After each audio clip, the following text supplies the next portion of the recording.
location. Right there, you have not one. Oh, the sign's new though. Got new stuff. Yeah, I don't have a blurred background anymore. Yeah, that's Fired me. that's amazing. You're in the exact same office with some new decor. Yeah, of course. So are you. I was gonna say the only thing I have new is the Gazan gummies that arrived. That's it. There you go. Now I Nice. never have to leave the office. What's that? Is that like a painting on the ground behind you? What is that? Uh, yeah. Oh, in college, I that was a self portrait. I made myself at 5'5". I made myself a giraffe. Love it. Hey, isn't that funny? I'm making fun of you for being in the same place, and you're like, "Yo, dude, listen, I'm like, listen, Pipsqueak, you haven't moved either." this is my office. Where do you expect me to be? We don't move that often. You're like, "At least I have light. Look at you. You're in the dark." Next time I'll take it from home so you get a change of scenery. Brendan Rice, CEO of WODIFY. Oh, Caleb's on the back end. Good morning, Caleb. How are things, buddy? Been a minute. Good. Yeah, I was gonna say it's been, I don't know, a year, 9 months or something. Things have been great. Work-wise, a lot of stuff going on. Personal life. My wife and I just got a puppy like 2 months ago, so that's been fun. What kind of dog did you get? We got it's called a Golden Mountain Dog. It's a Bernese and a Golden Retriever mix. Oh, so it's a good dog. It's the best dog. Yeah, I grew up with both of those dogs, and it's like the perfect combination of those breeds. We're getting our dogs passed away about a year ago. Oh yeah, that's a great dog. Wow. God, that's a great. The That Bernese looks Mountain just Dog like is a him. Oh my great gosh, dog. that could be a picture of him. Pretzel. His name's Pretzel. Boy or girl? Boy. And how old now? Now he's 4 months, so we just got him 2 months ago, 8 weeks.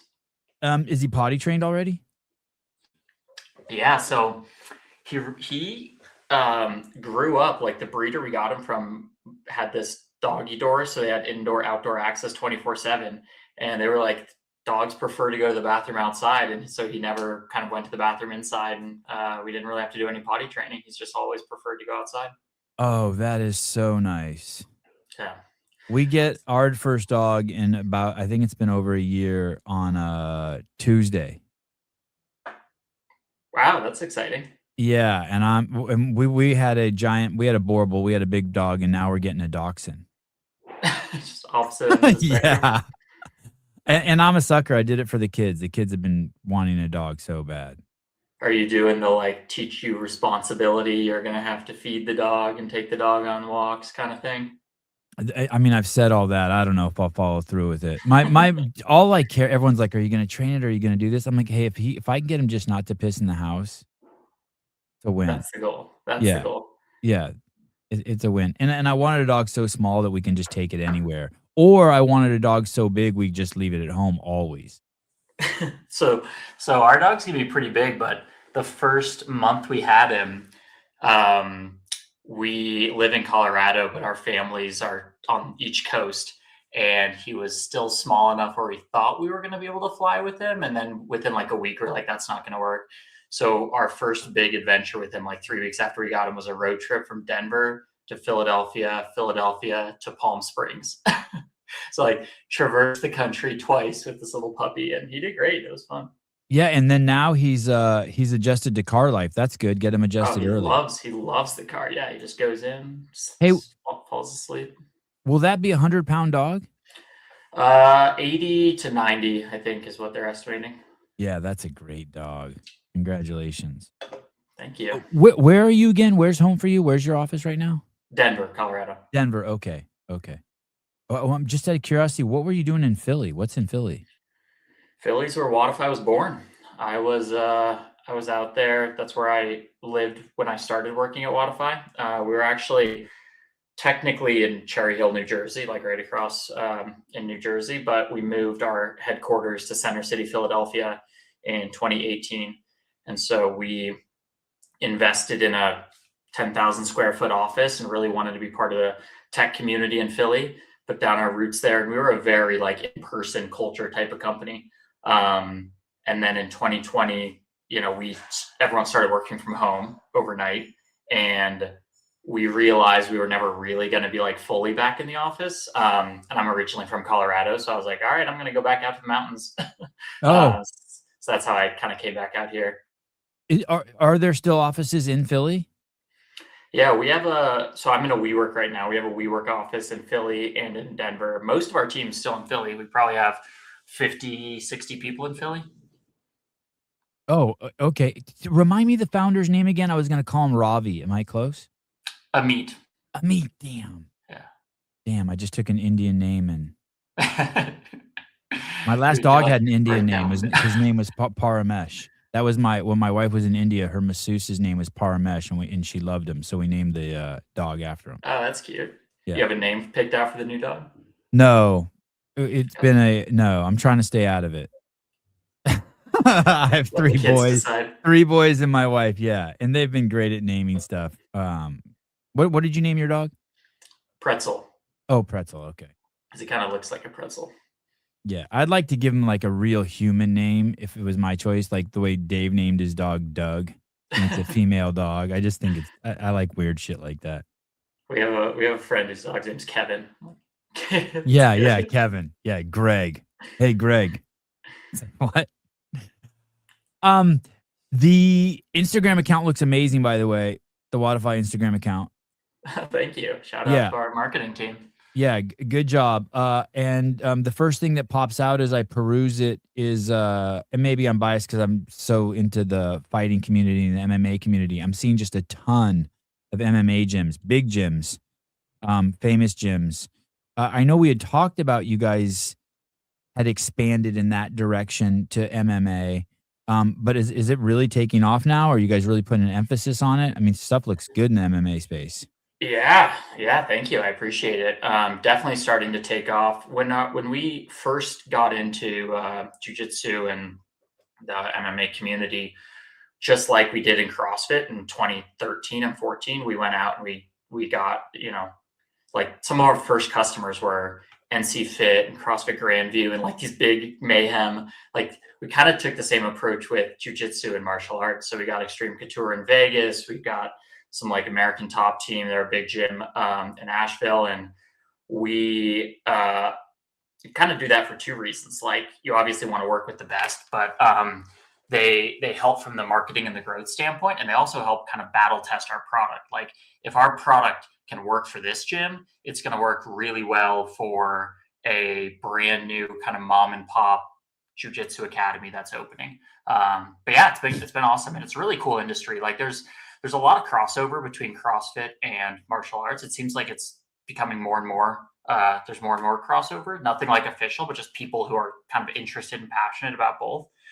So it's been cool to just watch the differences in those communities. Like I'll go to the biggest jujitsu competition and I'll go to the CrossFit Games, and there's like completely different, but also like the similarities of like this really passionate community that shows up, and it's really cool to be in both of those areas. The guys who are the best guys in the world at fighting are all doing CrossFit, whether they know it or not, whether they're young guys who just Yeah. started and maybe they're in denial or they don't know it. But if they would have been around 20 years ago and they would have seen the fighters like BJ Penn coming through, Greg's camp, they would realize, oh, Greg brought all that stuff. CrossFit brought all that stuff to them. The interval training, the Olympic lifting, the super high intensity, the mimicking of the fights, the movements. Yeah, it's very interesting. I've heard I was speaking to someone who is a athletic director at the PI, at the Performance Institute that UFC has in Vegas, and he says, yeah, they all do CrossFit. Some of them, like if you call it CrossFit, they get pissed. I don't know why. It's kind of crazy. I don't know why. Um, I think it's really clear that CrossFit transfers over to everything, that it makes you better at Yeah. everything. Yeah. Yeah. Yeah, for sure. And so, yeah, that's really cool. There was, what did I see on there that really caught my eye? Before I get to that, I want to ask you this. I saw that in the, Mark Mastroff, the former owner of 24 Hour Fitness, has now repurchased 24 Hour Fitness. Big Globo gym. We all, well, at least my generation all knows it. And 240 gyms. And he was saying that in this interview, and obviously he's going to say this interview I saw him doing, he was saying the gym industry is exploding and he's ready to get back into it. And they said, well, what are you going to bring to it? And he said, more community and new equipment. Those were his two big points. And I thought that was interesting because part of the fun reason of going to a global gym is you just get to do your own shit, right? You have a million machines and whatever. Two questions for you. Is the gym industry exploding? Is it growing? Are more people working out? I mean, and by more people, I don't mean relative to the population, but faster than the population's growing relative to the growth of the amount of people. Is the gym industry actually growing? Are more people embracing fitness? And then two, how are they going to do? Are they really interested in community? Is that where the trend is going? Growing, yes. Exploding, I don't know that our data would, or the data that I see from other reports would suggest. I mean, exploding is a subjective term, but you kind of imply some sort of exponential growth. And when you're on Fox Business being interviewed, you're going to say good shit like that. It's exploding. Yeah, you got it. You got it.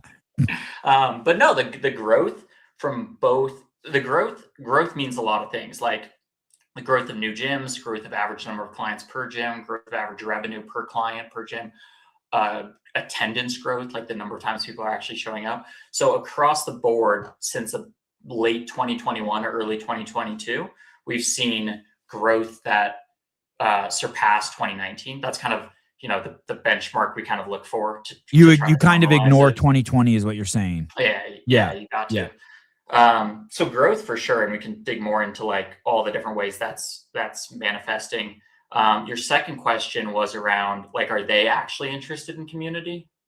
Yeah, that basically he said the two things he said he's going to bring is new equipment, and he kind of lumped that up with innovation. I'm guessing that just means more like computers and stuff that interacts with your phone on the equipment. But then he also said community, and I was like, oh, that he's biting off of what and I don't mean this in a negative way or like he's doing anything wrong, but he wants it to feel more like the CrossFit community. Like we had a guy on yesterday, the Hollywood actor from Fallout, Rafi Silver, and he says the greatest thing for him about CrossFit is the community. He just loves the support he gets in the gym. Yeah. And it seems like 24 Hour Fitness wants to get into that space to where you're being supported by your peers, to where, that gym scene usually is just put your headphones on, maybe check out some hot dudes and hot chicks, lift your weights and leave, Yeah. I think and one more thing. He said recovery equipment. That was another thing that they were going to use, meaning like saunas and ice baths. They were going to kind of go that way too. That on the recovery piece that we've seen in the past, like year or two, just explode, both from an independent business standpoint, like businesses that are just standing up that are recovery businesses, but also from gyms across the board that want to add that as part of their offering.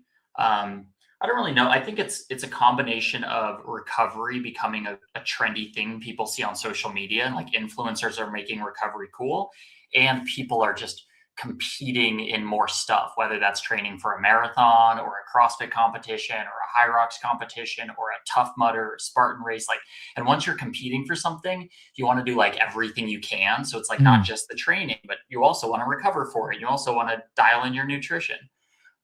So the recovery stuff, for sure, we've seen the community piece. There's probably two things going on. Like anytime, to use the CrossFit example, like anytime something grows at the scale CrossFit grew, many other business leaders are going to look at that and pull out the things that are working that they can apply to their business.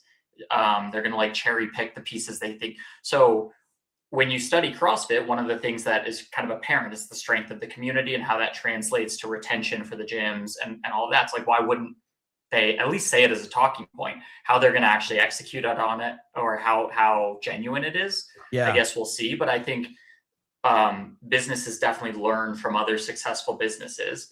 And then the other thing that's changed since 2020 is that community is much more in demand because a lot of people don't have that at work anymore. They don't go into an office and have kind of a built-in community. They're on Zoom calls and then they end Zoom calls, and gyms are one of, and I feel this personally a lot, like gyms are one of the, the last places where you have a lot of human interaction. So I think they're there's like a demand for community, and like run clubs have gotten really popular. And I think 24 or like Globo gyms trying to create that space for their clients makes a lot of sense. Yeah, it's interesting. I liked going to the Globo gym because of there were people there, but I never when I was younger in my 20s, but I never interacted with them. Never, ever, ever, Yeah. ever. Like I'd be sitting in a sauna with a dude, not exchange one word with them. Whereas if Yeah. you go to a CrossFit gym, you are going to talk to someone. Yeah. Yeah. I think they have to design something to create, like in a CrossFit gym, part of the community is you have this shared experience of the workout, and you Yeah, end and you can talk about what you just went through. And so I don't really know how, if you're not doing a workout together, to artificially create that community. Like you can't just expect people to become really chatty in the locker room. So right. maybe they'll do more group classes. Maybe they'll do I don't know, like meetups where people can talk about stuff. I've seen that at I don't go to it, but there's a gym around me that I get their emails, and they have like a lot of seminars and stuff. So like you can come and like learn about, have a athlete or a coach talk, and maybe that's one way to do it. It's interesting you said about the recovery places. One of the sponsors here, Biomax Peptides, they just opened up a clinic in I think it's Costa Mesa, California.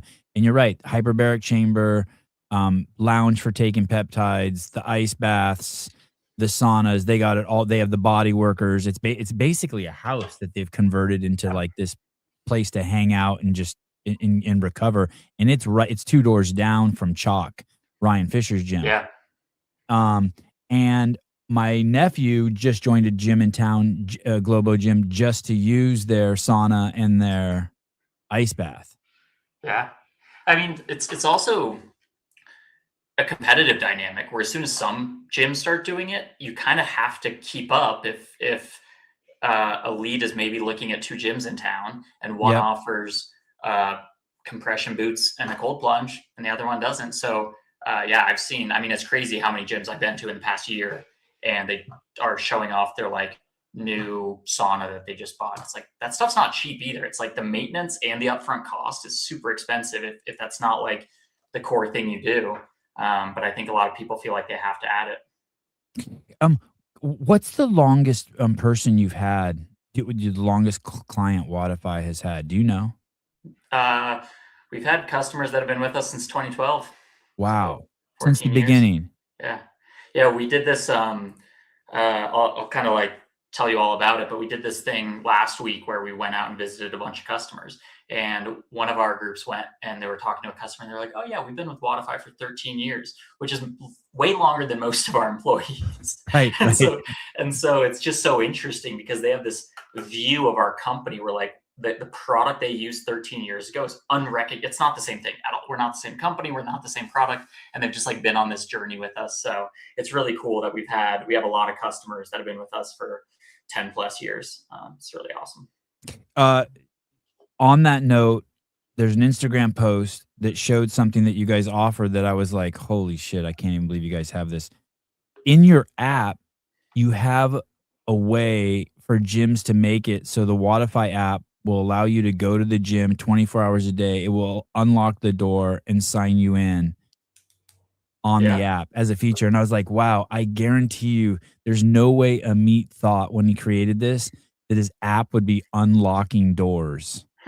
Yeah. I mean, when he created it, it was like type in a workout, we'll put it on a screen, and like type in some numbers and we'll keep track of your workouts. And now there's so much there's just so much functionality. But that feature is actually a good example of some of the ideas we've been talking about, and the convergence of these different like fitness types, where 24/7 access, or even if it's not 24/7 but kind of like remote access to a gym, maybe not during class times, has also become really popular because the CrossFit or small group gyms need to compete with the other gyms. So they're adding some of that stuff while the other gyms are Oh, adding classes and oh, adding.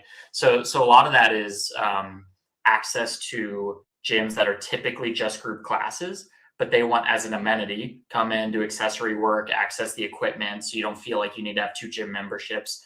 So that feature we built, when we built it, there were probably like 100 or 200 customers that had figured out how to do it themselves that immediately added it. And there's probably been 100 or 200 since then that are like, oh, I should do that. And they add it, they charge $20 a month for access, and suddenly they're making a bunch more money. So that's been great for us to see too, like helping drive revenue for gyms through features we can build. It's a win-win. That's interesting. I like the way you couch that. The boutique gyms are taking from what's working from the global gyms, and the global gyms are trying to take from what's working with the boutique gyms. Um, do I'm guessing when people leave gyms, they have some sort of exit interview in an ideal world, and they have like, like if I unsubscribe from something from Amazon, they ask me why. So I'm guessing that one of the things that people saw on there was reasons is like too expensive or I moved, but one of them was I want class times. And so you see enough of those and you're like, okay, we need to make our gym available 24/7. We need to make an open gym. Is Yeah, that how those exactly. things evolve? Yeah. Yeah. Leaving clients or potentially leads that don't convert, or just feedback from members. I think those three things, and gym owners knowing they need to have solid retention and customer acquisition, but also that average revenue per client piece. Like you talked to Chris Cooper a while ago about the state of the industry. So there's like 6, 7 KPIs every gym owner kind of focuses on, and average revenue per client's a really good one, because if you can increase that, exactly. If you can increase that, your overhead doesn't have to change too much, because you're not adding like hundreds of clients. You're just increasing per client. And so a lot of gym owners will add this 24/7 access, or like the way my gym does it is it's like 5 a.m. to 10 p.m. So it's like outside of class time. So they don't want people coming in at like 3 o'clock in the morning doing whatever. But yeah, and then you can either include it in a high tier unlimited membership, or you can charge $20 a month for it, or there's a lot of different ways to monetize it. Um, I wonder if someone will ask the hard questions. Do you sleep naked? No. Oh, okay. Well, there was another one here. My friend's husband is a firefighter, and she tells me this his workouts, and I say that's CrossFit, and she said she can't tell him that because he would get mad and deny it. Oh, like Uh, he's doing CrossFit but doesn't want to call it CrossFit. yeah. Seema, what's the hard question? Tell me the hard question. Help me out here. I'm a nice, simple man with no hard questions. I'm just a fluff surface level guy. Sevi, I used the WODIFY newsletter email template and it was great. Our members love the newsletter. Okay, here's a hard question. Is WODIFY growing? Yeah, WODIFY is growing. Growing customers, revenue. Yeah, we're doing good. Employees? Employees, yep. Do you have any sex scandals going on there at WODIFY? Not that I know of, but it doesn't mean that I'm not just kidding. We don't have anything too dramatic going on at the company right now, but I'll be sure to let you know if we do. Be honest. When do you ever buy cheap food that's expired and put it in the fridge at the WODIFY on the WODIFY break room just to save money? No. All right. Let me know. Why is this geezer on again? Geezer. This guy looks like he's barely through puberty. Are you out of your fucking mind? David. Brutal. Jeez Louise. I don't look at his profile pic. This guy. Man, oh man. I do like the live shows. It's an element of all right, Princess Seema, you got it. People want to know why the app crashes when a bunch of users are on it, like Hill or Fit. I'm not sure the incident. Here we go, Seema. Rumors. Look at, he just dug right. I didn't even know you could see the comments. Look, there you go. Okay, here we go. Oh yeah, no, I'm watching him. Is this guy friends with James Sprague? I wish.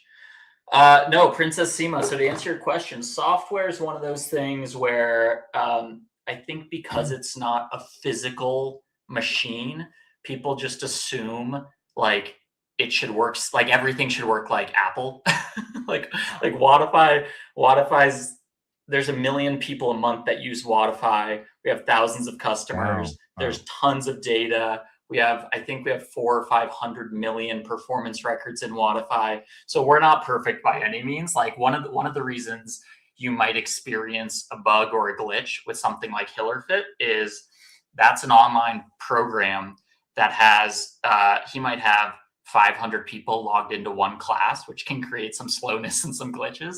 But that's not an excuse. Like, we work with our bigger customers to try to make it as smooth as possible. So I'll just say this: whether you're a client or a customer, email our support team or let us know what's going on, and we'll look into it. But just try to explain a little bit more of the context there around how acknowledging we're not perfect, but software can be finicky.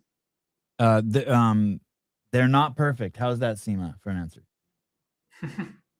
Hey, when I was at CrossFit, one of the things Greg would always tell the media department is like, hey, we don't make media for the members. We make media for the affiliates. Just remember, if the members like it, great. But we're here to serve the affiliate owners. We don't need to. If something doesn't make sense to other people, I don't care. I want our media to speak directly to the affiliates. I just want to be always communicating with the affiliates. And our media, I want it to be affiliate centric, to always be talking to the affiliate owners. You had this post on there that I thought was interesting. It says, look at that, Hiller coming to our defense in the comment. Sorry, go ahead. Oh no, that's it. Andrew Hiller, Juice Monkey. Everyone I've ever worked with to fix issues at WODIFY has been crazy attentive and addressed the issues. Great.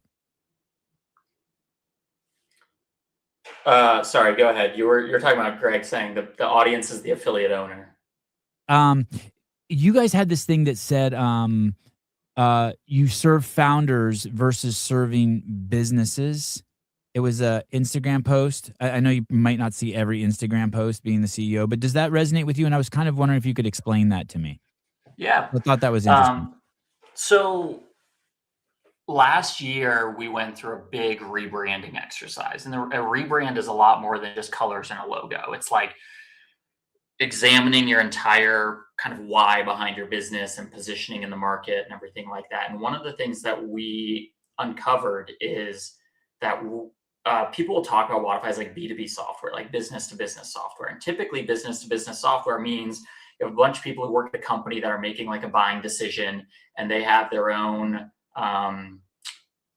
incentives and reasons to make that decision and criteria. And you sell the software to the business. The people have a job at that business. They buy the software, they use it in their 9 to 5, they go home. While our software is meant to run a business, the buyer is very different. Like our audience is fitness and wellness entrepreneurs. And so we intentionally wanted to position ourselves as different than business to business. And we serve founders and entrepreneurs and people who are not clocking 9 to 5 jobs and just buying software to help them with their jobs. It's like their livelihood and their entire, passion and reason for existence.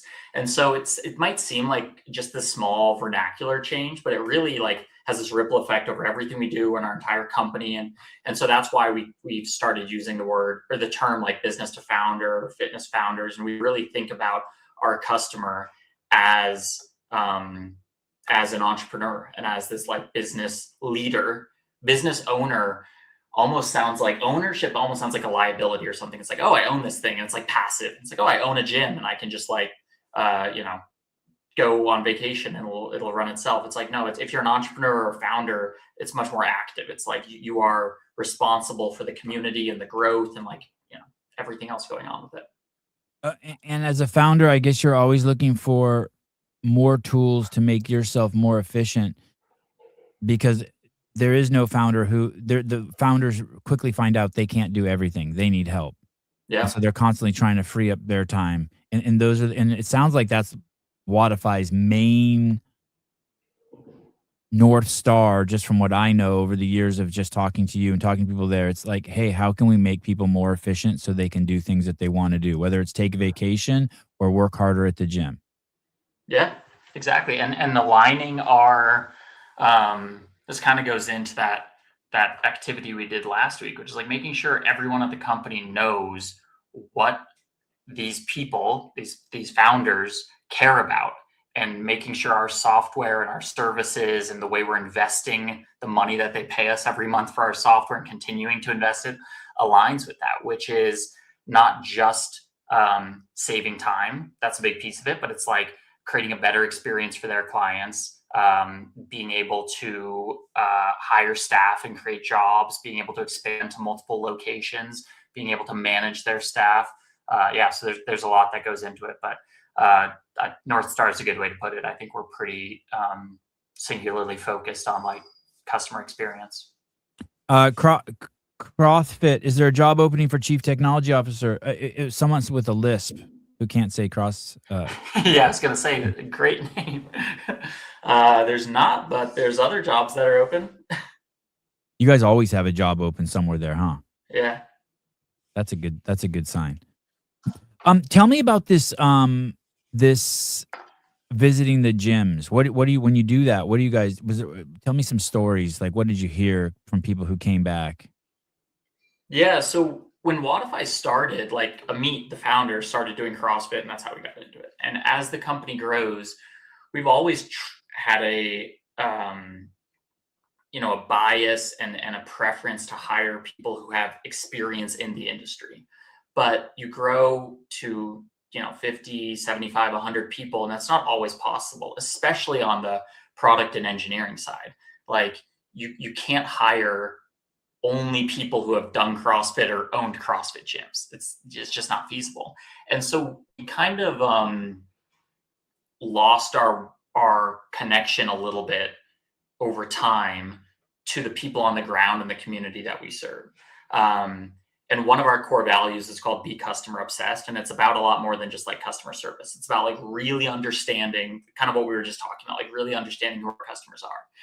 And so at the beginning of the year, I was trying to figure out how to implement some sort of initiative to help our company live that value a little bit better. And what we decided to do was like, we'll just take one day. It was like the beginning of January. And I was like, all right, how about just like in a month, we'll take one day, we'll shut down the company for a day, and everyone at the company, no matter what role you're in, will spend the day going and visiting our customers, CrossFit gyms, jiu-jitsu schools, whoever else. And so like, that's what we did last week. And it was awesome. It was like, I've been at WODIFY 8 years. It was one of the most impactful professional experiences of my life. It was really cool. Oh, that's cool. For the gyms or for the employees or both? Both. We had, so we visited about 85 gyms across our entire team. People went in teams of 2 or 3. So like my team was myself, someone on our customer success team, and our lead solutions architect. So like completely different departments. And one of the reasons why it was so impactful for our company was, again, we have people who come in like really talented engineers, and they sit down every morning and they work really hard on building great software. And they've never stepped foot in a CrossFit gym or met a customer in person. And to me, not only is that kind of a deficiency in our company, so they don't have insight into who we're serving, it's also like, I want them to feel more fulfilled in their role. And like, I'm like, yeah. I know that if you go meet these people, you will feel better about working really hard all day for that one little feature that's going to go out in 2 weeks that they're going to be able to use. And it was surprisingly difficult, which is an interesting lesson. Like when we talk about gym growth and like CrossFit stuff, like we pay our employees and we shut down the company and we said on a Wednesday, on a work day, we're going to pay you and we're going to ask you to go into CrossFit gyms. And it took some convincing. So like paying people it took some convincing. Like I was super fired up about it and I was like, let's all go do this.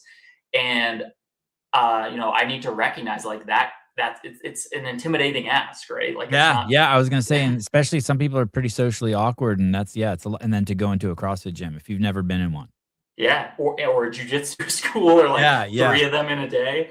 So a lot of people hadn't done it before, one of those modalities or 2. So it was a really good experience for me to be like, not only do I need to explain the why as a company we're doing this, which is a combination of like that customer empathy I was talking about and like product insights, like we're going to get good product insights, but then also just almost as putting myself in a gym owner's shoes, like, hey, these workouts aren't as scary as you think. Everything's scalable. It's coach led. So you're going to be getting some individualized attention.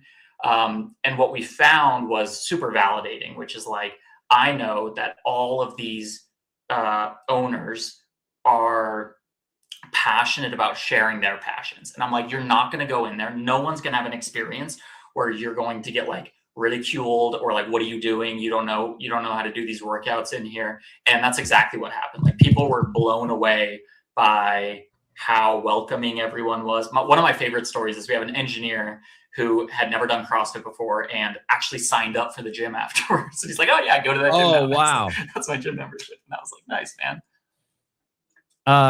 Souza, I saw you back there. I was going to bring you on and be like, well, we have a disgruntled WODIFY user we're going to bring on to Do I put my complaints in here? No. Just to fuck with Brendan. But yeah, so we went to 85 gyms, 18 states, 2 countries. It cost us about $60,000, and I would think that will be the best return on investment of any money we spend all year.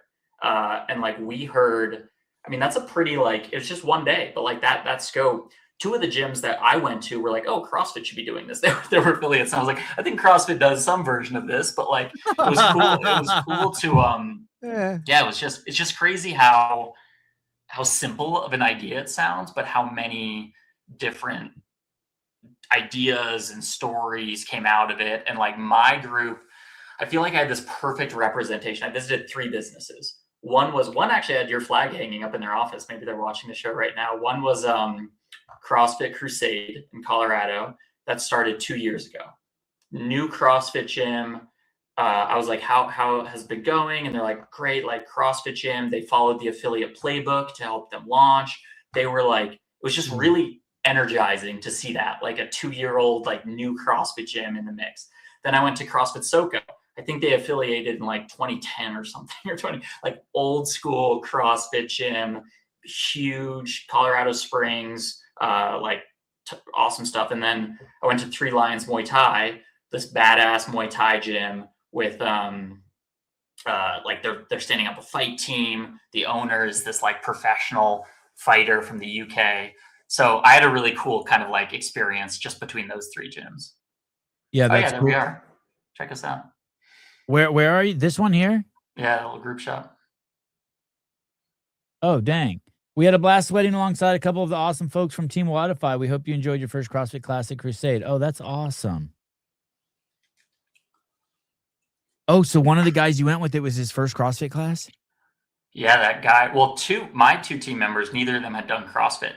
And they did 2 CrossFit workouts in their first day. So they were in it. They were sore the next day. Oh, yeah, that's gnarly. They got right into the deep end. That was negligent of you, Brendan.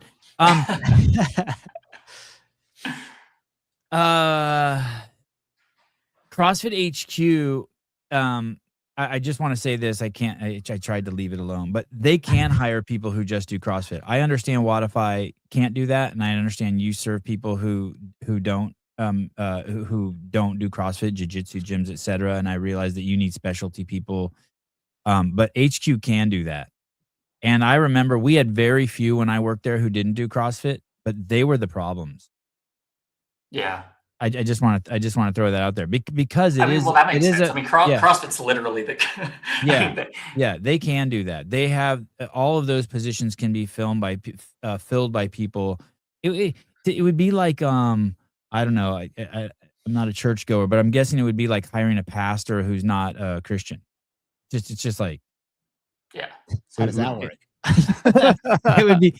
I'm an expert in the spreading of it, but I don't actually believe in it. It's just weird. Like you have to believe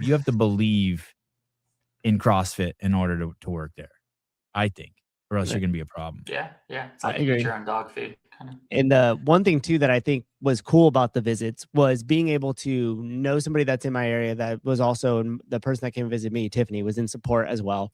And so being able to just have conversations around like, hey, what's working someone for visited you not? too, Souza. Yeah. Dang. Okay, yep. Sorry, go ahead. Yep. Okay.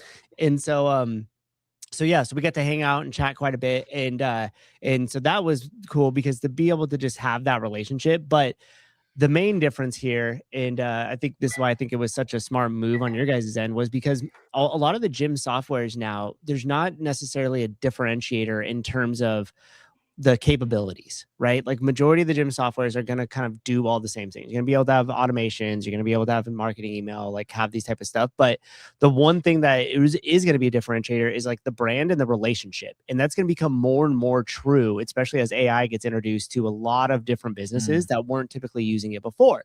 Because now I could sit here and I could develop all this stuff kind of on my own, or all these cool little tricks. So the main differentiator there is going to be is like, well, do I have a relationship with this? What does the brand kind of stand for in the sense of the way they treat their customer and the relationship that they have with their customer? And that to me was something that you guys did by sending everybody else out, because right away I was able to say, hey, I've been meaning to reach out to you guys. I wanted to do this to automations. I have this healthcare offer. I'd love to build out a whole automated workflow with it in my lead nurture campaign. And Tiffany was like, oh, well, here's what you do. Here's the thing. Let me send you a follow-up email. And like literally on Tuesday, I was able to then have that meeting with Rowan, who helped me out, and she got everything squared away to teach me how to do the automations, customize the scripts. And then she's like, hey, and when you want to build out a custom one, she's like, don't even bother trying to just spend your time figuring this out. Send us everything you guys need, shoot it over, and we'll build the whole entire thing out for you. So for me, that was huge. Susan, how many times has WODIFY crashed on you? What do you mean crash on me? Like you go to use it and it's not working. I haven't experienced that yet. Yeah. Most of the times it's been my iPads sitting out here in 32 degrees that aren't or my Roadcaster that wouldn't turn on for a while until I ran a heater on it. But outside of that, I haven't had any issues with it. Typically just a refresh of the application when I come in here in the morning, and it usually works for the whole day without having to even refresh the application. All right.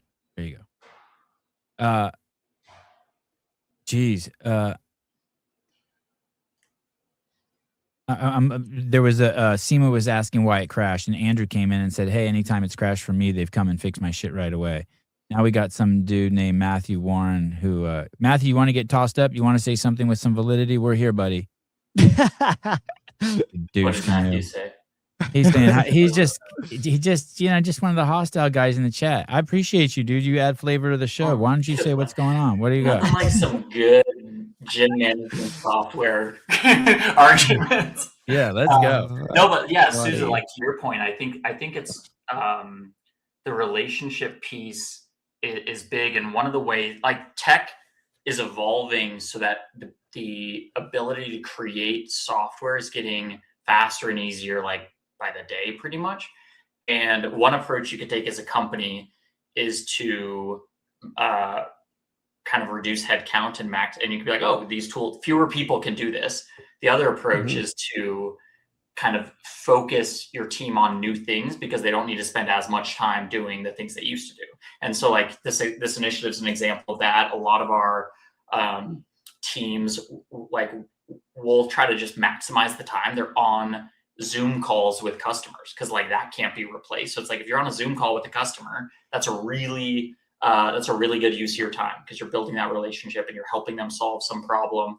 Yep. And the other thing that we saw going into these gyms is like on paper, a lot of software companies do the same thing.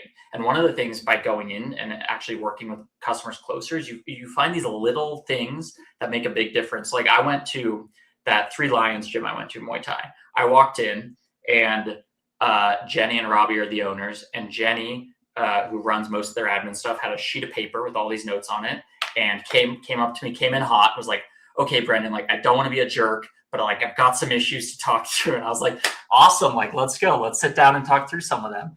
And so just to like give you one example, if she uses her iPad a lot and she wanted to pay an invoice in Chrome on the iPad, and to pay an invoice, you can do that. But like she showed us that you have to scroll down a little farther than you would think, and the button isn't really intuitive.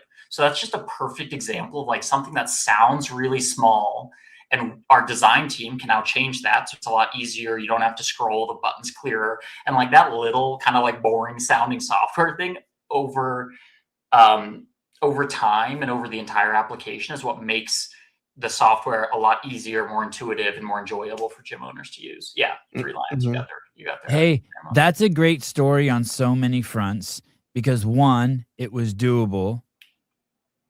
So to your guys' defense, it was doable. But two, that just shows at the speed she's working, she needs to hurry up and get to another client. She didn't have time to get to the bottom or the small print. She tells you that, you move it. I feel like half of the world's problems are like that. Yeah. But for her, it Yeah. was real. But for her, it was real, and for you, it's a solution that now will help everyone. Exactly. It's like we don't build custom software for any specific gym because we can't. We charge you a few $100 a month, but almost all of these problems we find help. Like she helped us identify that problem, and in a few weeks, thousands of gyms will now have a slightly 1% better experience. And so finding all those little ideas. The other thing that we found is like, she had probably like 10 items we talked through. 5 of them were just a matter of us being like, oh, you can do that. It's right here. Like she had one where she's like, this link's really long. I wish I could shorten it. And we were like, oh, we have this thing called WODIFY links. You can shorten links. You can track them. You can see who's clicking from where. And she was like, oh my God, I can't believe that's there. And for us, we're just in our own product all day. So the first reaction is like, what? How did you not know that? But then you put yourself in their shoes and you're like, your job isn't to explore our software. It's to like coach class and talk to clients and do a million other things. I think every gym I went to had like a 2 or 3 year old running around after. I'm like, you're also like taking care of this little kid. And so we got a lot of ideas that came out of it around customer education and helping our customers adopt more features just to help them run their business. Yeah. Go ahead.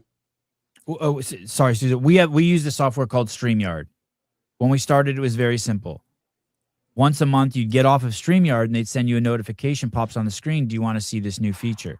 Now that pops up every other show. I've never once clicked on it because when the show's over, I got shit to do. It's the same. I've owned every Apple since the first iPhone. And how many times have they updated the OS? And they always say, would you like to take a tour and see our 395 new features? I've never clicked on that.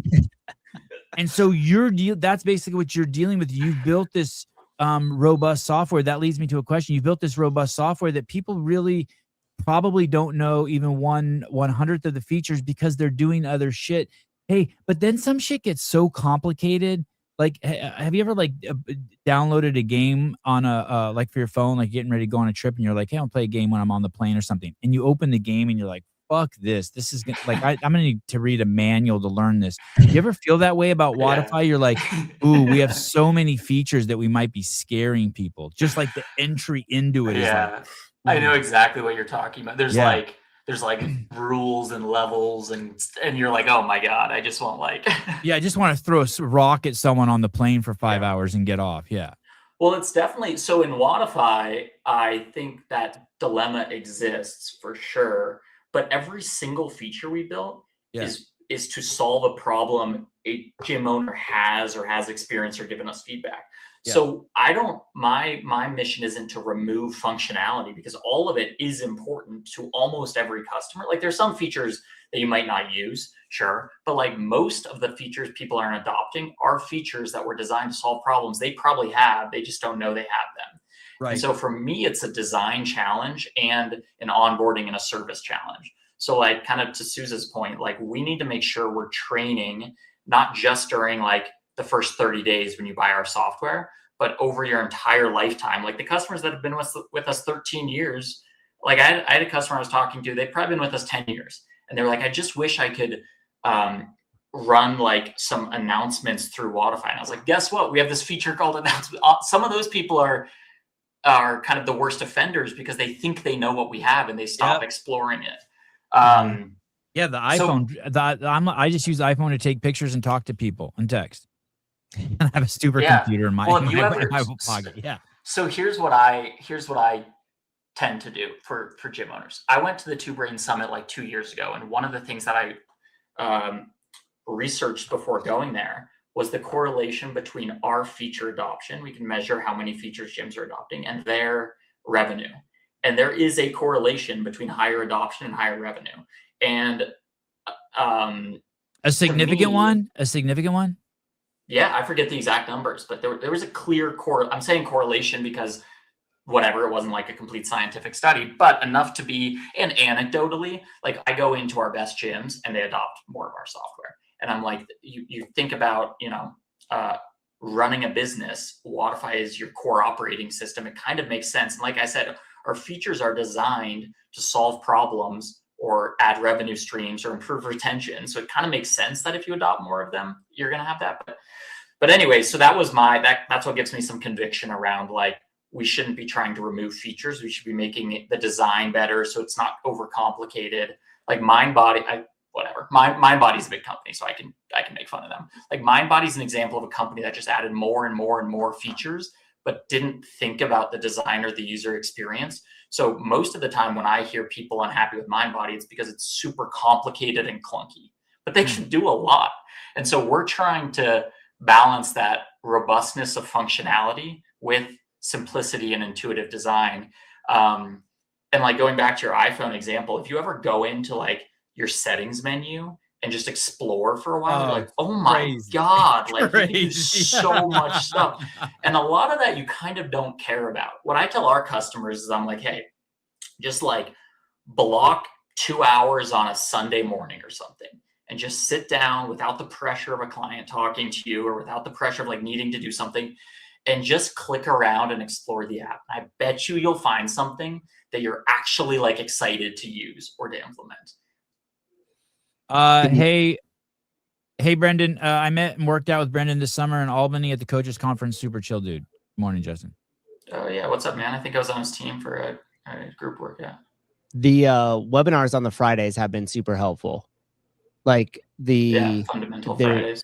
Yeah, because there's just been like they just take it in small bite-sized chunks, and like the timing of it is perfect for me because I know a lot of people are forward facing on it and I've never been, so sorry about that. You just see a black screen with my name on it, but I'm usually doing other stuff at that time, but I usually have that time free. So I will throw it up and I'll just be listening to the whole thing. And then we'll go back and kind of watch a couple of the features and stuff later. But just the one that was done last Friday on some of the lead stuff significantly helped me because, to your point, like I didn't know some of those features existed. So for example, we've recently been doing a really big local marketing push. Like we have tons of flyers, we have all these new houses that are coming up. We've been targeting this the cheer moms over across the street here, and we've been able to, with the WODIFY labs, like you could get a QR code that will tell you exactly which flyer they came in from. And so that's important because as you put stuff out, you want data like, hey, if I put out a bunch of flyers at those new houses and I got, 5 or 6 leads from it, I want to know that it came from that flyer and not just a general lead form QR code. So being able to differentiate that. And then also too, delineating, like we've been pushing our youth strength and conditioning and working with a lot of the board members from like Little League and the soccer clubs that are out here.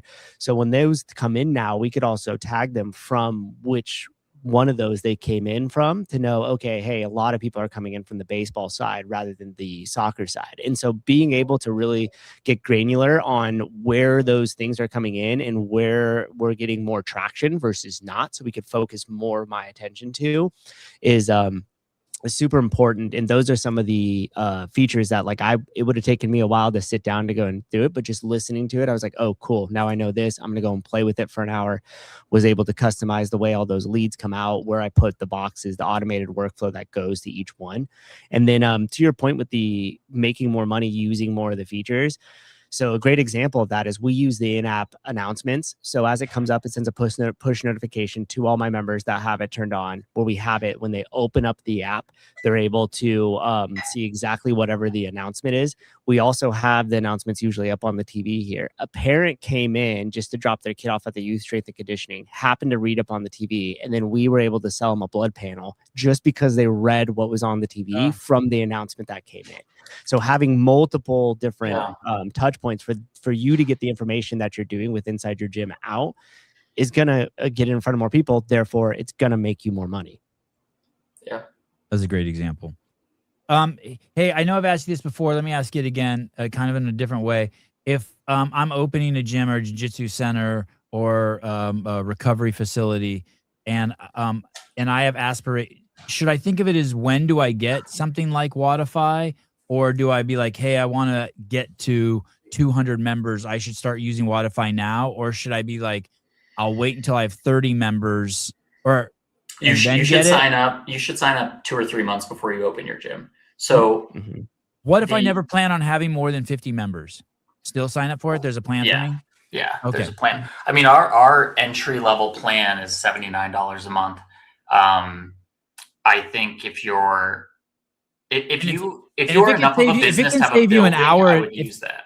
If you were say that again. If you're enough of a business to like have a building, that would probably be a lot. Like if you're running groups out of your backyard or garage, maybe. I mean, even that, we have customers who do that. Like just our like processing rates versus trying to do it yourself or get Venmo'd from members or something, and one person forgets to pay you, that probably pays for WODIFY for the entire month. But like so these gyms that I visited, Three Lions, for example, they signed up with WODIFY 3 months before, and they were talking about how beneficial that was because they got everything set up. But also you do your pre-sales and stuff. So you have your online sales, you sell memberships, and like we opened our doors with 50 members that were already on recurring memberships, that were already using the app, that were booking classes. We had our class schedule built out. So you want to hit the ground running with software. You don't want to be 3 months in and have to figure out how to get everything into your business system, your new business system. So we not only should you do that, but as a company, we're now creating more programs for those type of gyms. And our onboarding team helps share resources and puts them through specific onboarding because we have best practices that we've seen from gyms launching. So we'll be like, we can help them with almost more from like a business consultation standpoint. I was repairing my kid's trampoline the other day. It's a $500 trampoline. I'm already 4 hours into it. I looked at my kids. I was like, hey, like I could get some video job where I charge $500 an hour. This trampoline is now cost me $2,500. Oh no. You know what I mean? And so when I think of you, if it's $79 a month and it saves you 1 hour, if your time's not worth $79 for 1 hour of your time, then you should probably just listen. If you're not making $79 an hour, you should probably just become homeless and enjoy life. I think it's like there's obviously less interest from most people who are starting a fitness business in software compared to like equipment. But there's tons of parallels. But like, well, what if I'm opening my gym and we start with just like one bar or like the cheapest barbell I can buy, and then maybe when we get 100 members, we'll get nice equipment. Like no one does that. They're like, this is an investment. I'm serious about this business. Like you should choose the right software for your business. Honestly, even if it's not WODIFY, like find the best software for your business and try to start with that, because it'll be an investment that helps you succeed in your first year or two. It's 2026. If you're not into some sort of software, you're fucked anyway. Like, yeah. And you'll want a spot to be able to, all the new people that are showing interest or different things like that, you want a spot where you could keep all that information. So you could send them emails, you could let them know you're open. Just, you don't want to put that down on a piece of paper. Criminy. The WODIFY update for creating block time availability has made it way easier. WODIFY update. I got to send that to our PMs. This is such a cool example of like what we nerd out on, which is so granular. Like we have a really talented product and engineering and design team that spent tons of hours, me personally, like hours and hours looking at little things like when you drag and drop time to block availability for appointments, what does that look like? And like, is the color block, is there a little bit of opacity to it? And when you refresh the screen, what does it do? And we obsess over that stuff. And then it doesn't sound that interesting, but if you're, Tom does CrossFit and you use it every day and you're managing coach availability across 10 coaches, those little things make a big difference. So thank you, Tom. I'm going to pass that on to our team. What is that? Where the employees tell the owner what days they can and can't work, or what is that? WODIFY update screen created block time availability. So for appointments, if you have coaches that are available for appointments, that could be no sweat intros, could be personal training.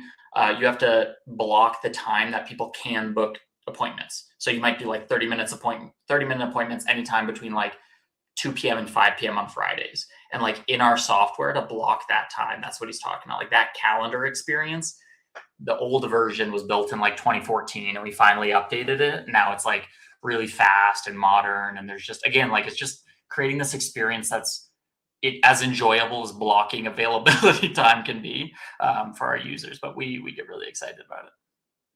Brendan, when I used to have a real job, I remember every day when I would be like, I would just work until for some reason I couldn't. I got called, I had to eat or do something. And then I would go to sleep and I would wake up and there would be more work. I never ever like finished a day like, oh my God, it's 2:30 and I finished all my work. I filled up all the bags. I mean, it was never all the years I worked at CrossFit, it was never like that. It was just like work until you can't, or you have to do something else. And then you just pick up, and it was just constant. Is that the way it is at WODIFY too? For you? Like, do you ever finish at 3:00 and you're like, shit, I can go to the bar and drink now. I'm done. Or is it no? Like, there's always an email that could be. Okay, I mean, there's always an email for you could answer if you want. It's almost more, I think it's more proactive than reactive. It's not that there's like a pile of work that I never get through. It's just if I get through it, there's something more we could be doing. And I think going back to this like visit experience, part of where that passion comes from is I know what our customers are doing and how, like the CrossFit Crusade, they're 2 years old. This is like my favorite story about our visit. The co-owner, Jacob, who does the coaching, he coaches 55 classes a week. And on one hand, you're like, that's not a sustainable business, but they know it's not a sustainable business. And what I like about it is that they're putting in like the sweat equity right now. He's like, I'm 2 years in, I'm coaching 55 classes a week because I'm creating the best experience, and they're doing awesome as a business. They're growing each month. They have these goals. And he's like, now my next goal is train coaches, obviously, so I don't have to coach 55 classes a week. But I took a Wednesday 9:30 a.m. class with him, and he was on point. And I'm like, he wakes up at 4:30, gets to the gym, coaches the 5:30 class, ends the night at the gym. So yeah, when I finish my last email at 5 p.m., but there's something else I could do to help someone like Jacob, that's really important. And I think that I started a company before WODIFY too, so I kind of know what it's like to be in the founder's shoes and to be in a position now where we're a tech partner for founders. I think we have a responsibility to keep pushing ourselves to be better. Dude, 55 is crazy. That's why I had to check it. I was like, when I looked at the schedule, I was like, maybe he just puts himself as the coach for every class, but doesn't actually. And I went in and I was like, dude, you coach 55 classes. How old is he? How old is he? Please tell me he's like 25. Please tell I me hope if he's watching this, I'm saying this as a compliment, because my first reaction honestly was like, what are you doing? Like, that's not sustainable. And the way they framed it was like, he's like, I know it's temporary, but we're putting him and his wife are both full-time on the gym. They signed their lease the same day they found out they were pregnant. I hope this is okay that I'm sharing, but they have their whole story on their website. Check out their website. If you're in Castle Rock, Colorado, go visit their gym. But they have their whole story on their website about how they're this family-run gym and the way they talked about it. And he's just like so passionate about the experience he's providing. And I have no doubt that he's going to train a handful of coaches. And I was like, Jacob, I'm coming back in a year, and like, we're going to like go out to lunch or like go spend the day doing something else, because you're not having to coach every class this day. I respect his link tree. Register for the open right at the top. Maybe I'll register to the open through this guy's gym. We should everyone go register. Whose gym did I do? I think I did Chief Nation last year. I think I registered through Jethro. All the way out in New York. Yeah, and he was like validating my workouts. Oh shit. But yeah, I wanted to get your advice though on the media side. So another idea that I kind of had as part of this, and this really has re-encouraged me, is the most common question I get asked from customers is like, well, what are the best gyms doing? You see a lot of gyms. What are the best gyms doing? And when I travel, I've had the opportunity to travel with a lot of really successful gym owners. And one of the things I notice is when we go work out together, they're always observing and learning from the gym they go to or the class we do. So like I took the owner of Tread or the Strip CrossFit in Vegas. They do more drop-ins than any WODIFY gym in the world. This guy, Joe TP. And I brought him out to Denver, and we went and did a class together at my gym in Denver. And the class that we did, the gym I go to has this QR code in the window to purchase a drop-in. And Joe took a picture of that and took a note. And he's like, oh, we got to do something like that. So here you have the person who has the most drop-ins in like the world, learning from another gym. And so my observation is the best gym owners, one of the things they do is they're constantly experiencing other types of businesses and learning from them. And so I'm starting an Instagram account. I think I'm gonna call it owned and operated, and I'm going to once a week go to a different fitness business and share their story, and also share like one thing I think they do really well, and so other people can just like without trying to do that themselves, just like sign up for this account, like watch me go visit these gyms and like share these things. But I feel like you've done a lot of that in your life. Like, what any advice for me as someone who's just starting with that idea? How you're going to go by yourself and just film it with your iPhone, like an interview? I think I'm gonna get like a content intern to help film it and make it look good. I think that's a great idea. I think it all comes down to the edit and making it. Once again, we know these gym owners and the people who are going to consume this don't have a lot of time. So I would cut out the fluff, and I would use that that style of just chop, chop, chop, chop, chop. Just get to the meat and potatoes. Doesn't have to be flashy, and it's just constantly giving off tidbits of information. I'll let Souza address that. I want to go back to one more thing too. Unfortunately, this is the best example I have.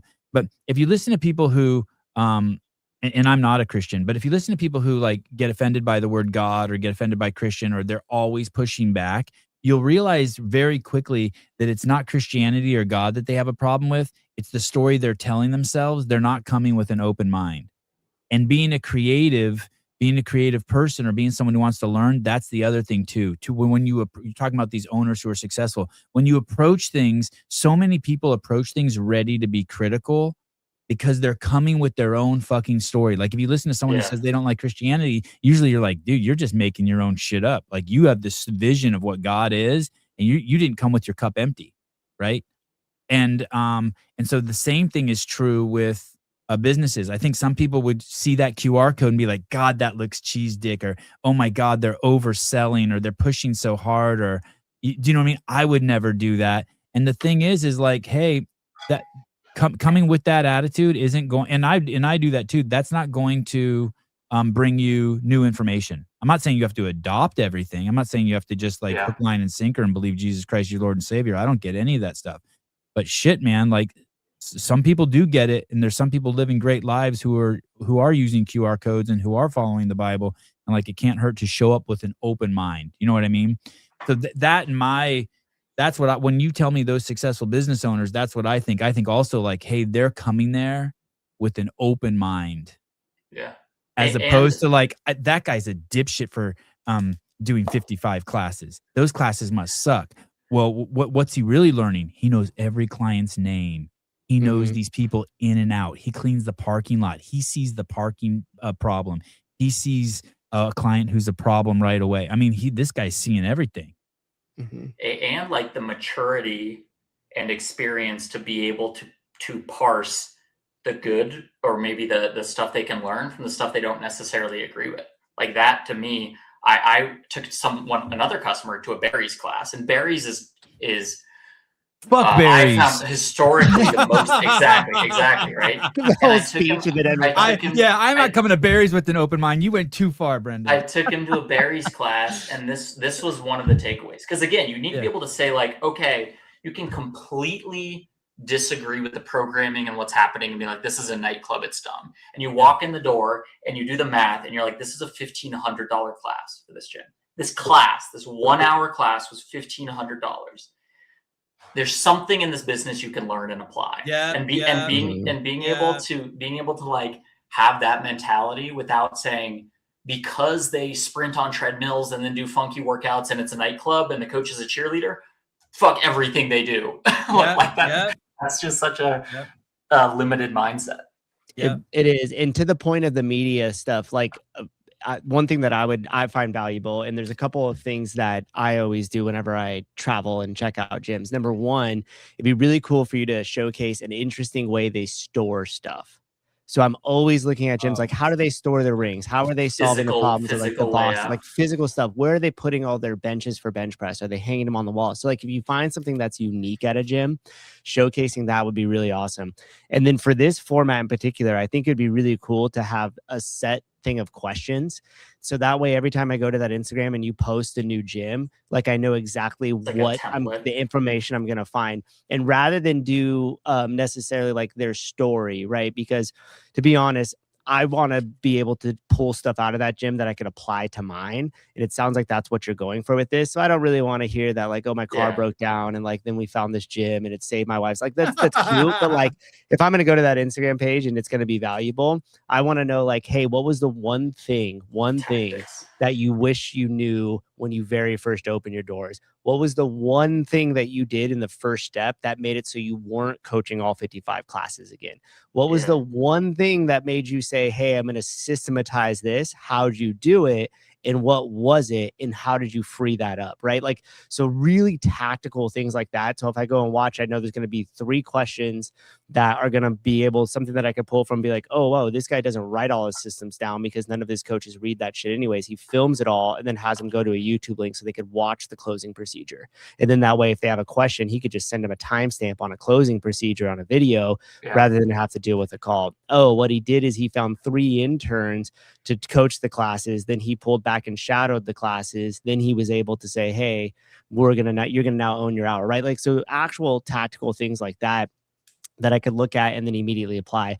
But I'm telling you, the storage one, like I'm always checking out, like what are the inside their bathrooms look like? Like we got stuff up there for members. Are they providing, you know, like hair gels and different things, or like, are they hanging their benches on the walls? And oh wow, they just went and got like this thing from Home Depot to hang it rather than the you know, the Echo Rogue hanger, right? That ended up costing a ton. So just little things like that, like that's what I'm always looking for. And people always laugh at me because when we have the Kill Taylor show Saturdays live at 8 a.m., I'm always looking at the back of the gym. $3,000 tomorrow, people. 3,000. You hear that, Colton?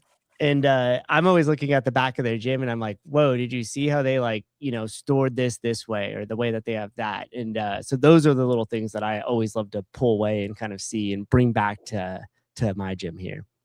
Yeah, I'm glad you said that. I'll definitely, and I think the piece of in person and with video will let me show, like I've heard a lot of people on a stage talk about like clean your bathrooms and like almost this like just high level strategy, but being able to say, here's exactly what it looks like. Here's what their retail layout looks like. Here's what their storage looks, or here's like one of the ones I want to highlight. I go to a place talking about recovery. I go to this place called Reset that does cold plunge, compression therapy, sauna, and they launched this thing. They launched this thing in January, where if you came 16 times a month, they would take $50 off your membership.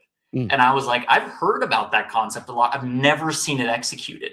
So like highlighting that with the literal like flyer they put up to explain it, all the fine print, the rules, not to say like you have to do this, but just as a literal reference, where if you wanted to apply that idea, you would have a starting point. For you, it might be, that's a dumb idea, I don't want to actually do it. Or it might be like, well, we could do that with 12 times a month and $20 off their membership because we know that's like a retention goal. Or we could do it for like the first 90 days because we know 90-day retention is the most important. And like, imagine if you're a CrossFit gym member, if they came 12 times a week for their first 90 days, got 25% off your membership, I guarantee you that would be a good initiative to launch. Yeah. But a lot of people don't have the tactics to do that. So I want to highlight these like businesses that are actually doing stuff that you can learn from. Yeah, that's right. And we actually ran one of those, like we picked out, we know retention drops off in like August, right? So what we're going to do is if you come to class 16 times a month, you get entered into a raffle. If you come 12 times a month, you get entered into the raffle. If you come 8 times in the month, you're entered in the raffle. And then each time you move up a level, you're still in that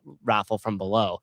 And then we gave out, you know, prizes. We did a little spinning wheel thing and was like, you won this. And each time, if you were in the 16 classes, you won something that was a little bit cooler than the 2 below. But we also ended the month with a Bring a Friend Day on Saturday. So for each level of class that you did, you got more money off for the people you brought in. And they didn't have to sign up. You just had to bring them in. So if you ended up doing, like, we had one person that ended up making the 16 classes for the whole entire month, and then they brought 2 people in. And their membership that month like was significantly cheaper because every person that they brought in, they got $40 kicked back on their membership because they reached 16 classes and they brought people in. Well, and then what if I track that for you so you don't go crazy? Yes. Yep, exactly. And they tried, that sounds what we crazy. No, that's 100% what we do. And it wasn't crazy. All we had to do is just click the buttons and say who came this many times, and it gave us the names, and you knew who we get this in it again. It gave it. And also too, WODIFY does a thing like At the end of the month, it'll give you your monthly recap, and it'll tell you this is how many hours you worked out, this is your most attended class time, this is how many classes you went to, different things like that. So it keeps all of those metrics in there that are relatively easy for you to pull out and find. But yeah, those little things like that go a long way. And you actually gave me the idea of doing it for the people that first came in. That's genius, because then you could utilize like, hey, by the way, within your first month, if you really commit to this, you could get XYZ. And you could even utilize it as an upsell. Now that I'm thinking about it, be like, hey, you get a free InBody scan and the free basic diet plan that comes with it. And then once you get them in there, you go, hey, by the way, if you want to have nutrition accountability, it's X amount. You've already got them the entry into it. They're going to be have better result because they're coming into the gym more often. And that's a huge hurdle to cross, like getting a member in and then those first 3 months, because our metrics show that like if we have them for 3 months, we'll keep them for 3 years. So for us, it's just getting to that 90-day hump to getting assimilated into the community and rewarding them for that for their commitment. That's good. Yeah. And just habits. Like I've seen a lot of gyms will run some form of like your first class is free or you get to like try out our gym. But what you really need to do is get them to build their personal routine and habit around your business. So it's way better to do something like, if you're going to discount, or like, I won't get in the whole discount or not thing, but some sort of incentive to get them for at least a month or two to come in multiple times per week, so they can figure out how they're going to fit it into their work schedule and their personal schedule. Not just like, oh, come to a random class and see if you like it. It's like, make this a habit. And once it's a habit, then it'll stick. Yeah. Like I do the show every morning at 7 a.m. It's just a fucking habit. Hey, this is, I'll tell you an interesting story about media. So we went to the Crash Crucible and we were going to do behind the scenes there. And we have this really talented go-getter dude, fucking brilliant guy. I don't know how we found him. Brad Asaraf, just a cool dude, and no filming or editing skills. Taylor bought him a computer, and I think either Susan or I hooked him up with a camera, or he bought a camera. And we brought him to Crash, and Susan said, hey, dude, there's this YouTuber who's really successful, and he has this series that's called How Many Clips Can You Get in 10 Minutes or whatever. He's like, just do that method. Just film Crash and just get as many clips in as you can in 10 minutes. And he did it, and it came out perfect. What a simple thing, super easy to edit. So recently I told my son, I was like, I heard Susan give those directions to Brad. And I told my son, I was like, hey, start filming your days and try to get as many clips as you can in 8 minutes. Every video has to be 8 minutes. And he used this technique, and his YouTube station is exploding. This is an 11-year-old. Yeah. And I'm like, wow. So when I think about what you're going to do with this, I would tell the guy, I would remember this when you're asking the questions, but I would tell the guy, hey, this is 60 seconds long, this piece, and we should figure out, there should be a takeaway, and set some metric. There should be a takeaway every 8 seconds, or every 6 seconds, there has to be one takeaway. And so, and the most absurd questions are fair game. Like, what's the worst leak you've had in your roof? Like just anything that pops in your mind. What's the most important thing you see in a contract when you purchase a contract, or when you sign up for a lease? What's the best way to, do you have any ways to handle your landlord? Any advice on landlord talking? Like just and these owners are going to want to talk about it. Like when I said that thing, have you ever had a leak in your roof? Susan just had 5 stories pop in his head. When I said about contract, he just had 5 stories pop in his head. How should you interact with your landlord? I'm sure he had, because this is a subject they're passionate about. And so, and then have the editor just try to pile as many takeaways in as he can without any fluff. Yeah.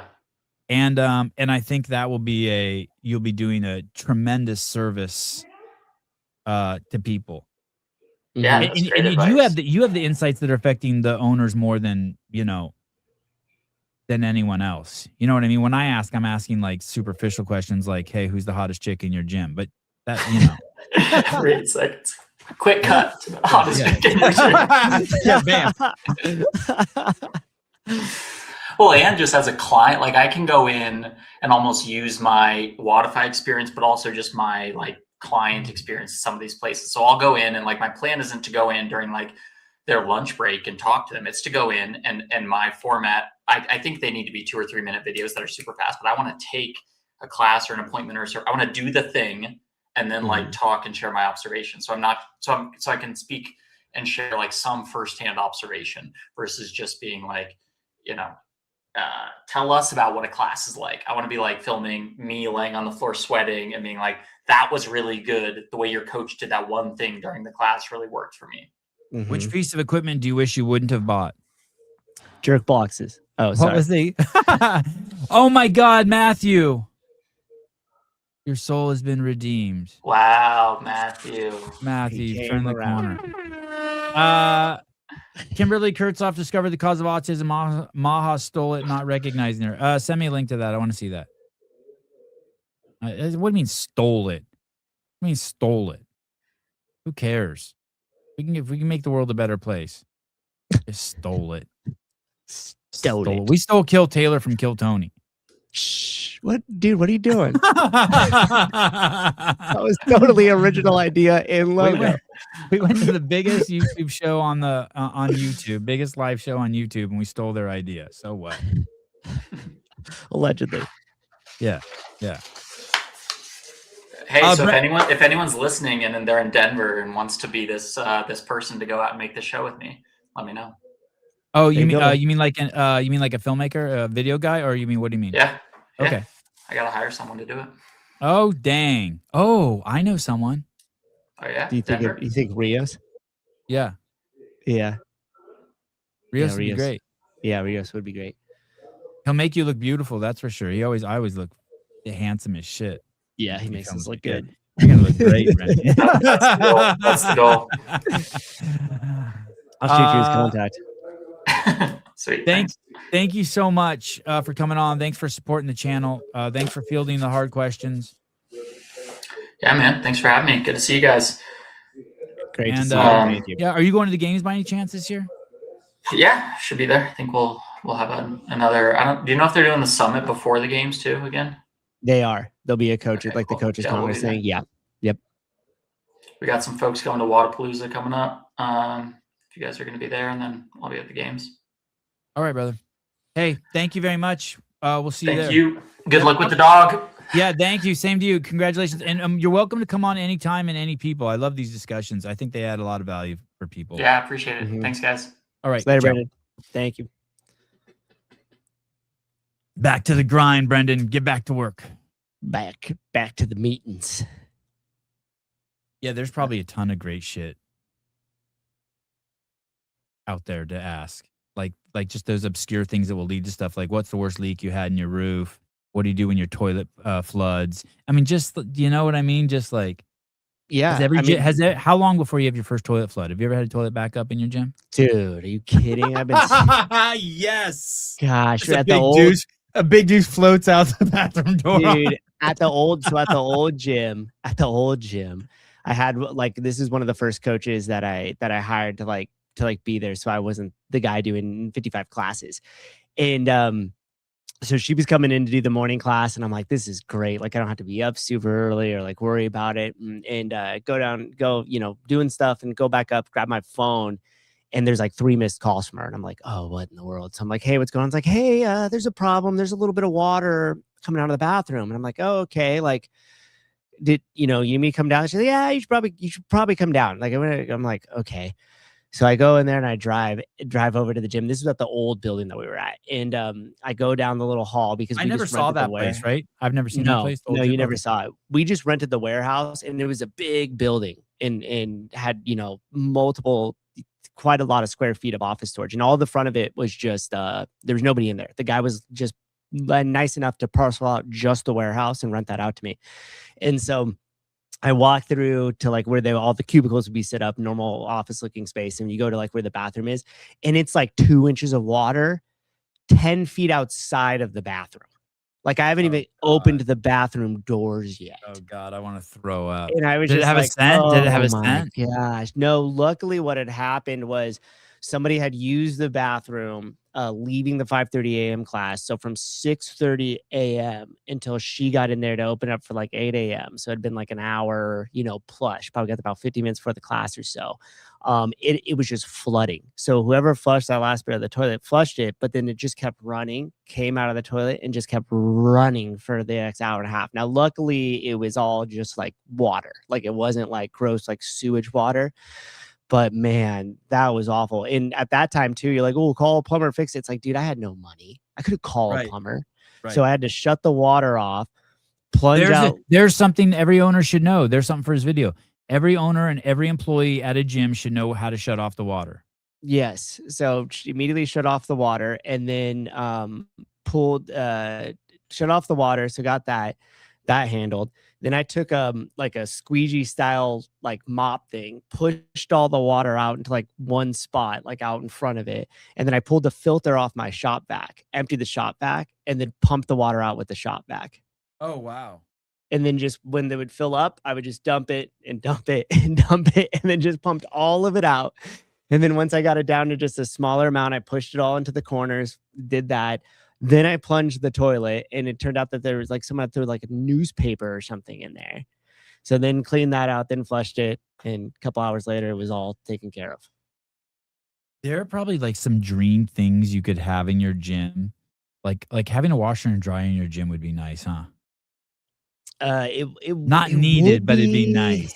It would be nice. Yeah, that's like one of those like nice to have. It's funny because there was one recently on like Facebook Marketplace, like quite a few months back, and I saw it and I was like, do I need to get that? Yeah, a washer and dryer would be nice. I wonder if there's any services. God, I was gonna say, I guess you couldn't have 3 washers and 3 dryers and offer some service to your clients because people would abuse that shit. Like next thing you know, someone's coming in there doing their wash. But I guess you could offer to wash people's shit for them. You know, it's funny because I did this thought exercise one time where I said, hey, if you had to sell a $10,000 a month membership, what would that have to include to justify that price? And that was one of the things that I thought, like laundry service. So you just bring your clothes that you would normally wash like to the gym, and somebody like washes them and they're folded for you when you finish in that hour. Like a car detailing service that shows up and cleans and details your car while you're getting your workout in. Like your smoothie and your whole entire meal prep is handed to you as you walk out the door. Anytime there's, you know, your monthly trigger point massage type stuff, like, you know, all of that like included into this like $10,000 membership. And I go to services like that for conveniences, because all of those little things that would normally inhibit you from going to the gym or those tasks, like how do you take those all away? So that way that's done during that hour. So in your mind, you're never worrying about like, oh, well, I got to do the laundry, or well, I got to go to the grocery store after this. Oh, well, I got to do that. It's like, nope, Instacart showed up, dropped off all your groceries. They're loaded in your car that has just been cleaned by us. And here's your laundry for all your kids. Done. Right. As opposed to just aesthetics, because a lot of people go to like, oh, well, this is like an exclusive gym because it's all fancy and there's a bunch of fancy shit here that I don't use. And the plates are all chrome and branded. And it's like, well, what does that actually really do to improve the quality of your life and give you your time back? So my mind automatically goes to like, how many of those different amenities could you like take off people's plates to make them focus on their health and fitness? Do you know the thing that, this is completely out of my realm. I don't do anything because I don't want to make appointments. Right. So like the best thing about Toyota is I can just go there anytime, 7 days a week, and drop my car off and have it serviced. I don't have to make an appointment, nothing. I fucking love it. Right. Yep. But I know tons of women that I know in my life, they make appointments to do shit, get haircuts, get their nails done. Like they drive somewhere to have someone do that. They give an hour of their time to have someone do their nails. That's crazy to me. Right. You got to call or like, so I think that when I think of those services, I think of just services for women. Like what if you just had a place that waxed women at your gym? I bet you that way. I mean, did their nails, acupuncture. I don't know dudes who do any of that stuff, like make appointments for shit. Do you make appointments for anything? No. I don't make appointments for shit. Yeah. No. Like, but you know women who do, right? Oh yeah, of course. Yeah, absolutely. Like make an appointment to get your hair cut? Are you out of your fucking mind? Like I No, drive my buddy, Supercuts and I'm like, oh fuck, no one's in there. I'm just stopping. No. And if someone's in there, nah, I'm not getting it. To your point though, it's interesting because one thing I was thinking about when I forget where I heard this, but it was about that the class times and like having class times actually forces you to go to the gym than not having that.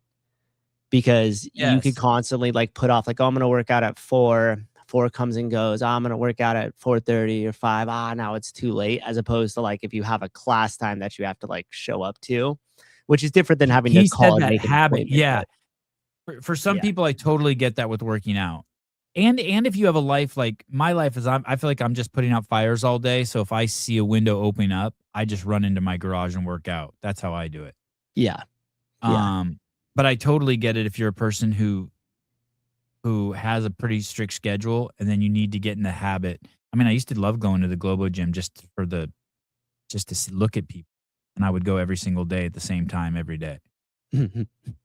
Yeah. Yeah, it's when you have access to it. I mean, that's the convenience of the garage gym, right? Like you just have that access to where it's like, oh, I got an hour, just walk right outside and start, right? You don't have to like an hour of that time is in driving somewhere. Right. Right. My boyfriend's a huge self-care guy. We get petties every Friday. Yeah. and I'm not saying it's right or wrong. The whole time I'm doing that, I would be thinking to myself, I could have spent this $60 on Bitcoin. You know what I mean? This money could be working for me. I would just be like, holy fuck, this like. Yeah, I haven't paid for a haircut in a long time. Yeah, I would be tripping. Be like, wait a second. There was this, I've never had it ever again, but I used to go to the Supercuts in Benicia, and this Asian lady would cut my hair. And I would fuck with her so much. Like I would bring in pictures of Brad Pitt and be like, hey, I want to look like this guy. And I would always bring in something crazy. You know what I mean? Like just, yeah. But she would do this. She would do this thing where she would rub my head and my whole body would. She could do this thing to my head that would make my whole body have this like complete release that I've never had ever again. And it was just at Supercuts. It was fucking crazy. And that's why I went to her. I never told her. Yeah. Wow. But I'd always be waiting for it at the end. She did this like thing where she ran her fingers on my scalp. You ever had someone do that? Touch your scalp and your whole shit releases? I mean, you don't release a load, but you know what I mean. Not that kind of release. No. I'd probably pay for that haircut though. Now I just buy shavers. Supercuts is playing haircut roulette. From a young age, my mom beat into me, hey, it always grows back. So that's how I've always felt. You know what I mean? There is no bad haircut. It always grows back. Yeah. CrossFit would come with some funny comments. That one where he didn't get credit for it because it was at the end of the show, but he was like, imagine Susan running into you in that beat up Honda Civic and jumping out with the uninsured shirt on. Yeah, that was amazing. That was amazing. That comment was so funny. We like saw it after the show had ended, and I was like, "Oh man!" I even thought about that one later. Like, could you imagine the look on someone's face after you get rear-ended by a thing like this? Son of a bitch. Oh man, my hair's getting long, and I had forgotten what happens when my hair gets long. I got these like 2 like ingrown hairs now on my neck somewhere, like where my neck and my head meet, and they're driving me fucking crazy. They hurt. And at first I was like, going on? Do I got herpes on my neck? And then I started thinking back, all the years I've grown my hair long, every once in a while I'll get one of those. Oh, neck herpes. Did you watch the new Toy Story 5 trailer? Woody has a bald spot. No. They're on Toy Story 5? Jeez. Wow. Good thoughts. All of a sudden, folks turn 65, see what their SSI is, have no savings, and regret all those Starbucks and McNuggets.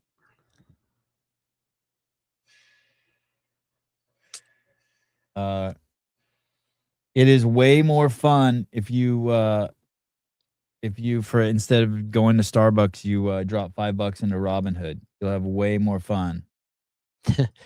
Shit, you could go grab yourself like a coffee from like Dunkin' or like McDonald's or something for $1, and then take the rest of those $4 and drop it into Robinhood and have a coffee and an investment. Yeah, there you go. Yeah, Starbucks is suffering right now. Yeah, the hoodie, thanks. CrossFit sent this to me. They sent me a little care package. Oh, that's a nice. Yeah. That's a bite. That's really nice. My favorite sweatshirt is the one that Sentinel has like that. Yeah, I know. Yeah, I like this camo color is cool. They sent me this and a pair of really nice joggers. I think they're the same like material or whatever as Lululemon uses. Really nice. And then like some socks. Several months ago, they sent out an email asking for sizes. Did you return that email? Of course, baby. You did not. Dang. Honestly, dude, the box that they sent it in, and it was funny because some people messaged me and they're like, "You seem more stoked about the box." The box is super nice. It's like this really nice cardboard box with like a magnetic flip top, you know. So when the cover drops down, it shuts with magnets, and when you open it up, it's got the 100 word of fitness in like a black gloss on a black box, and it just says CrossFit Super Simple across the top. It's nice. Yeah. Oh, that is nice. Yeah, look at that. High class stuff. Look at that. See? Dang. It's pretty sweet. Yeah, those are the Sweats, joggers. Haven't put them on yet. sweatshirts. The hoodie. They Socks. make socks. Oh, look at that. Oh, I should have filled mine out. I fucking love socks. Yeah. What's Yeah. I'm looking on I'm on their store now trying to find that The hoodie? sweatshirt. Yeah. Yeah. I don't even see that hoodie on their store.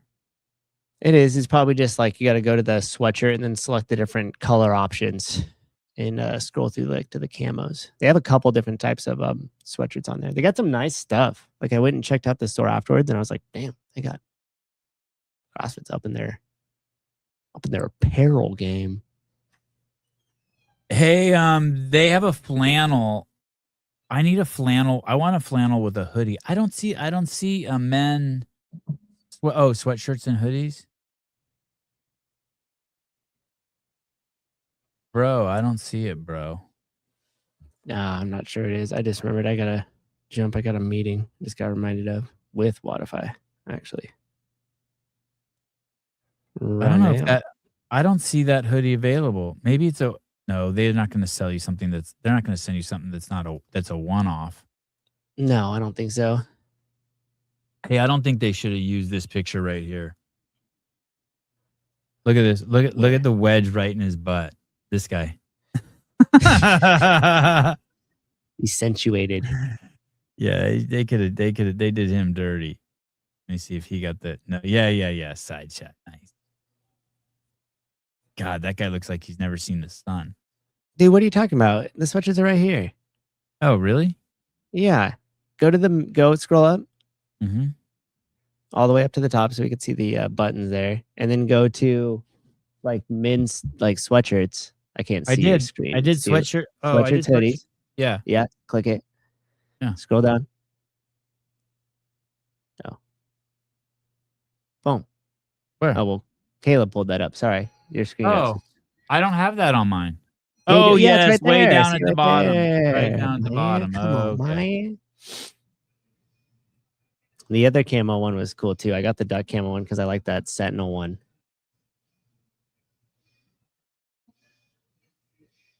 Preferences. Damn. Preferences. All right.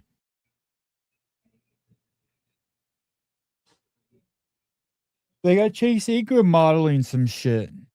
Of course they do. That's smart. All right, I gotta jump. I gotta get over to that meeting I'm late for. See you tonight, 5 p.m. Yes, CrossFit Games update show. Bam. With our new we got a guest, and then also we have a new employee, payless employee. That's an intern. We have a new intern. We gotta see they gotta pass the test. Yeah, we have a new intern today for the update show. They gotta pass the hazing. Yes. All right, awesome. I'll see you guys later. I sent him the notes for the show. I'm like, hey, no one else gets these. This is just because you're the new guy. Wow. Set him up for success. You must like him. Hey, did you see just really quick before you go? Did you see Sean Strickland's UFC press conference? No. Oh, I'm going to show that tonight. Should I watch it? It's wild. Well, I'm going to show it tonight. It's a great debate on what makes sports popular. Oh, interesting. Did you see the recent body cam footage of a cop at a fraternity with like all the pledges like down in the basement? Yeah. I'm gonna put that as part of the thumbnail tonight. Yeah, that's awesome. Let boys New be intern. boys. New intern. All right, brother. Okay, cool. I'll see you guys tonight. Later, Caleb. Bye. Abracadabra. It's now Caleb. Hey. Hey, I was thinking, I was watching that Sean Strickland thing, and it's like that's when you know your sport is international, like because he keeps transcending the fight space, right? Did you see this press conference? No, but I imagine if it's anything in line with what Sean Strickland does, that makes sense. Yeah, he transcends the space. It's like there's so many good fucking athletes, but only the fucking greatest ever transcend the space. Like in our sport, you'd say Tia, Rich, and Fraser. Or it's someone who's really good who has a fucking personality. Right. Like if Colton didn't have the personality he had, like, sorry, no one cares if you're fucking, 5th through 15th. No one cares if you're 2nd through 15th. Mm-hmm. And Just so because you're a midget doesn't mean I want to pay attention to you. Oh my God. Yeah. How do you, how do you, like, you've been top 5 in the sport for fucking 10 years and still you're fucking the most controversial thing you said is you switch from relight to podium or from podium to relight, or you switch from Garmin to fucking, I don't know what another watch is. Gear to Gym Reapers. It's like, my God. Like, hey, even Aaron Rodgers, no one would fucking have a fucking clue who that fucking dude was if it wasn't for the fact that he would go on that dude's show and be like, yeah, I'm not taking the fucking vaccine. Yeah, that was pretty crazy. I think that was a good time for him to do that too, just in his career. We're like, I'm trying to think like who, like Colton's the only guy I can think of. I can't think of one other athlete. If to tell you the truth, if Riley Martin were better, he might be able to do that. If he'd have to be, top 10, and the cool thing about Colt, like look at Guy. Like no one's ever gonna know who Guy is, even though he's got home runs, because he's just like there's nothing there. Yeah, he's an influencer though. There's nothing. Yeah, it's when I think of the thing, what made me think of this is I was thinking of the things about people who complain like, oh, the sport's not growing because of this, or the sport's not growing because of that. It's like, shut the fuck up, dude. Like the shit if 50% of the people don't hate you, you haven't said anything. You haven't said anything of any value. Yeah, I could see that. Yeah. There's just no... Or you say nothing of value and people just sling shit at you because you never say anything of value. Yeah, I hate to be the that to be the litmus test, because I know it's kind of a vile litmus test, because on that note, the goal shouldn't be to get people to hate you. It's just like, hey, Greg used to use this analogy all the time. The metric, if you want to know if an airline is successful, look at how much fuel they use. That will tell you how successful they are. But that doesn't mean that an airline is going to be successful if it just goes out and starts burning jet fuel out in the fucking tarmac. Right. So I'm not suggesting that you have to, people get that fucking confused, right? You can't do things, like Colton's not trying to say things controversial. It's just who he fucking is, and he's letting himself fucking loose, right? Mm-hmm. And it's just, it's fucking crazy that, so some people would be hypercritical of what Sean Strickland does, but hey, dude, it's who he is. It's authentic, and it's the only thing that ever transcends the space for the UFC. Yeah, makes sense. Yeah, we have such fucking vanilla cucks in our fucking space, and I shouldn't even call them cucks. They're just vanilla because we deal with vapid. We either deal with people there's two kinds of people. There's people who are just scared. You know what I mean? Like there are a few of those, yeah. Like, you know what I mean? Like you have a job, like you're a dude who works in an HR department and you work with 22 women and you're fucking terrified to fucking say anything because they're the wokest fucking people you've ever been around. Or there's just nothing going on upstairs. Well, and I think a lot of CrossFitters are that way. Like if you're a good CrossFitter, there's just nothing going on up there. Upstairs, yeah. Yeah. There's no thoughts. I'm going to play it safe. Hey, Rich in his own way didn't play it safe, and look at his success. He stayed just exactly true to who he is. Yeah. He also happened to be the greatest. You don't think George St. Pierre transcended the sport? No, not even a little bit. No, not even a little bit. Shut the fuck up, Dan. You're speaking of fucking morons. You're a fucking dipshit, George St. Pierre. Shut the fuck up. Probably thinks that because he was in a Fast and Furious movie. Anderson Silva, you fucking moron. Go get the fuck out of here. Go scroll Instagram, you fucking douchebag. And I say that with peace and love.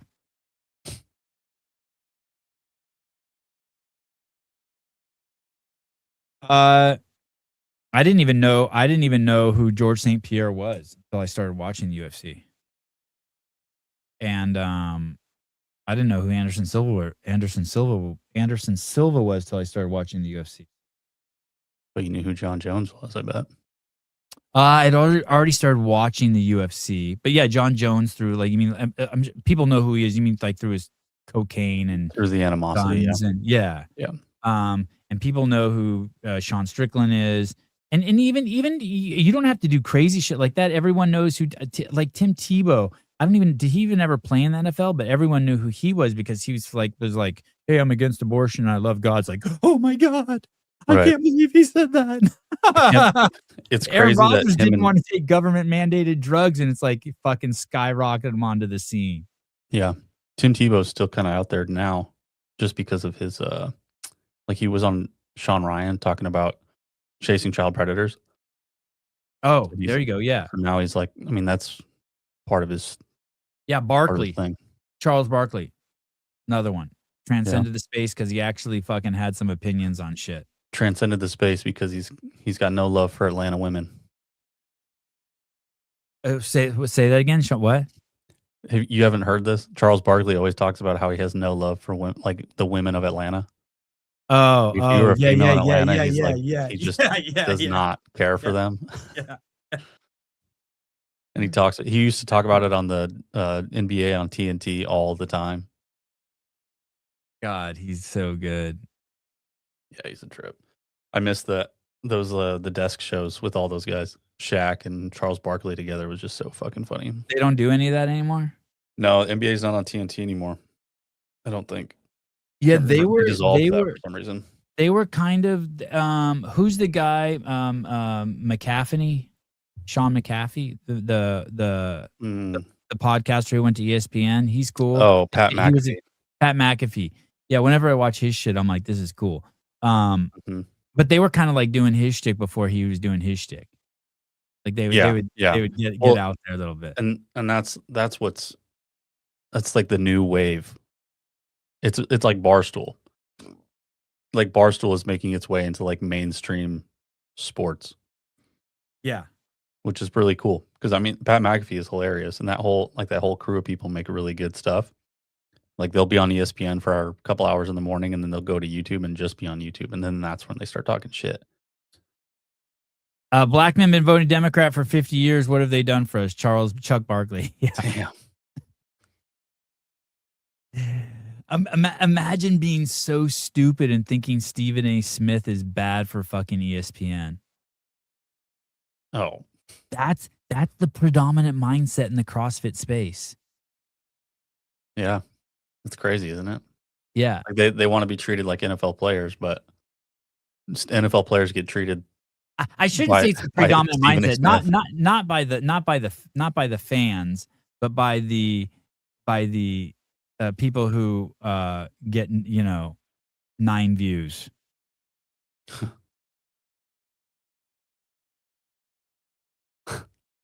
Yeah, Stephen A. Smith is the highest paid. Is that really true? That's crazy.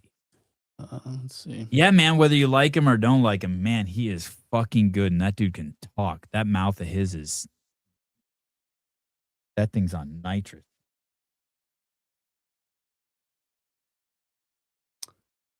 Yeah, $40 million a year.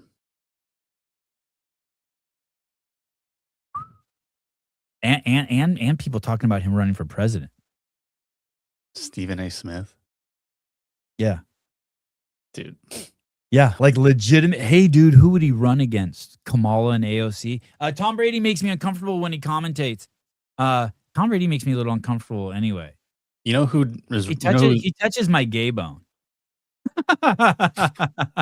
Tom Brady's fucking I didn't- weird. I You didn't know even who's know I you know who's had a really gay good? bone until I listened to Tom Brady talk. I'm like, do I have a gay bone? That's just my gay bone. There's a funny bone, my gay bone. Go ahead. Tony Romo. He really changed like live commentary of the NFL. He was the quarterback for the Dallas Cowboys for the longest, and then retired, became a commentator, and he would just like call stuff out with the most detail. Like I didn't understand football until Tony Romo started commentating. That's funny. Joe Rogan did that. I didn't know Joe Rogan until I started watching the UFC, and I used to think his commentating was just. I would learn so much too. Yeah, right. I mean, that's the same thing.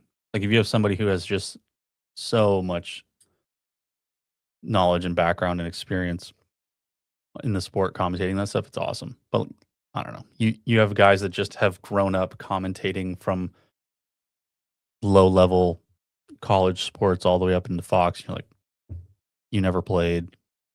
You're looking at it from, you have a different experience and it's just not the same. It's like if somebody who doesn't do CrossFit tries to commentate CrossFit. Yes, You just can't follow. They can't follow what's happening. When the ESPN guys for a season or two they commentated UFC, it was a disaster. They had tried to get Stephen A. Smith to do it. It was a disaster. Like I understand, like okay, cool, bring a ring personality and try it, but hey, so that's the kind of shit these fucking idiots are saying. That's the kind of shit that people in CrossFit media, like in our space, not HQ's media, but the people in our space. That's the kind of shit they'd be like, we need to get more famous people doing CrossFit. That's how we get it to explode. We need the commentators to be like real sports commentators. No, you fucking idiots. No one else is doing that. no. The football's all old football players. The UFC's all old fighters. Pat McAfee was a kicker. Yeah, we can't say anything controversial. We can't have the politics involved in it. Like, shut the fuck up. What planet Freedom do you of live speech is on? imperative unless you're within earshot of me at the gym. Then I don't want to hear anything you have to say. Leave. Go away. Say that one more time. I said freedom of speech is imperative, except Yeah. unless you're within earshot of me at the gym. Yeah. Dominic Cruz is the best. Yeah. What an I love him too, and he's an asshole. I love him commentating. Well, look at do you watch the NHL? Probably not.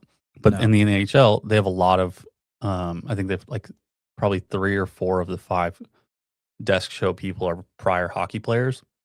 It's the best because those guys talk hellacious shit. Hellacious.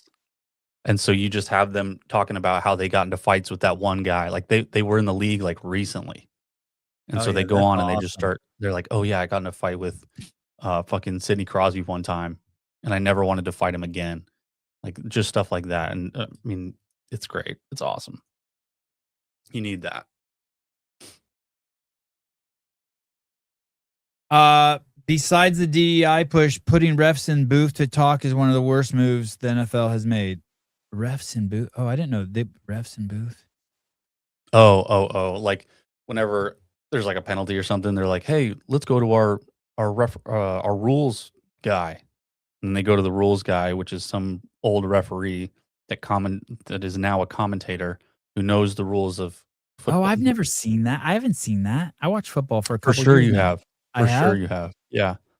They just don't couch it as like, oh, it's a referee. They're just like, oh, go to our rules expert or something like that. Oh, and then they pan to him and they're like, yeah, that looks like both of his feet didn't touch down within the end zone. And you're like, yeah, all of us are watching the same fucking game and we're all getting the same angles. We see it. I hate to say how much I enjoyed watching the NFL this year. Brad Assadoff, 5 retired NHL players and a lesbian in cargo shorts. Who is that? Who's the lesbian in cargo shorts?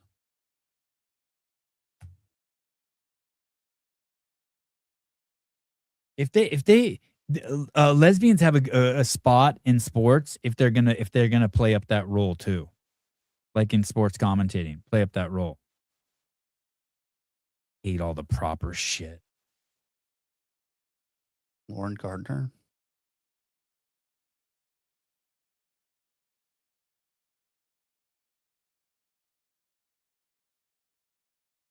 Oh wow.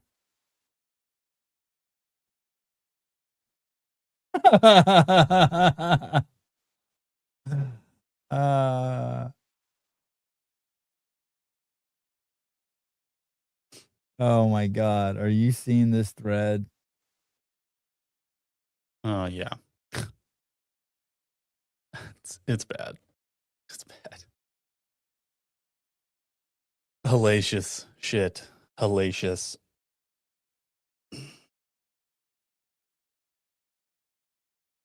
It's crazy. It's so fucking crazy. Hey, look. I'm guessing one of Andrew Hiller's most popular videos ever made was calling Tia Toomey out for doing steroids. I have been public thinking that that was totally fucked up. I've talked to him about it. I don't think it's cool to call people out on doing steroids. Unless you know, unless you injected it into their fucking ass yourself. But that's the most popular shit. So you should keep doing it, right? I'm not saying you should or shouldn't do it, but like that's the thing. We kind of had this run in with Scott Panchik last year. Also, it's like, hey, these people say this dumb shit. We want the sport to grow, and yet you had Danielle Brandon was on fucking Brian Friend's podcast yesterday. I guarantee you, if she comes on this show, it gets fucking 10,000 fucking views. They had fucking 200 live fucking or 200 views 5 hours after it was fucking posted. It's like, hey, don't get the two conflated. Fucking Chandler Smith and Jess. I would kill to have them on my show. That show would get fucking 20,000 views if they came on here. They were on fucking Brian's channel yesterday with fucking Tweaker Mesa, and fucking there were 14 people watching, and 13 of them were people I was fucking in a chat with. How the fuck can you say you want the sport to grow and at the same time be ridiculing the only people who are fucking getting eyeballs? And listen, your opinion is only commensurate to your fucking contribution. Some of you have some really strong opinions and you haven't fucking done shit. But they're burning jet fuel. And they're spending a lot of times on shows. Yet they couldn't carry a show by themselves if they fucking tried. Know your fucking lane. And fucking Brian has fucking Daniel Brandon on, and he's not even on the fucking show. His fucking internet's glitchy. I would fucking go to bed an hour early for the fucking day Daniel Brandon was going to come on, and I'd sure as fuck it would fucking want to hang myself if my fucking internet went out.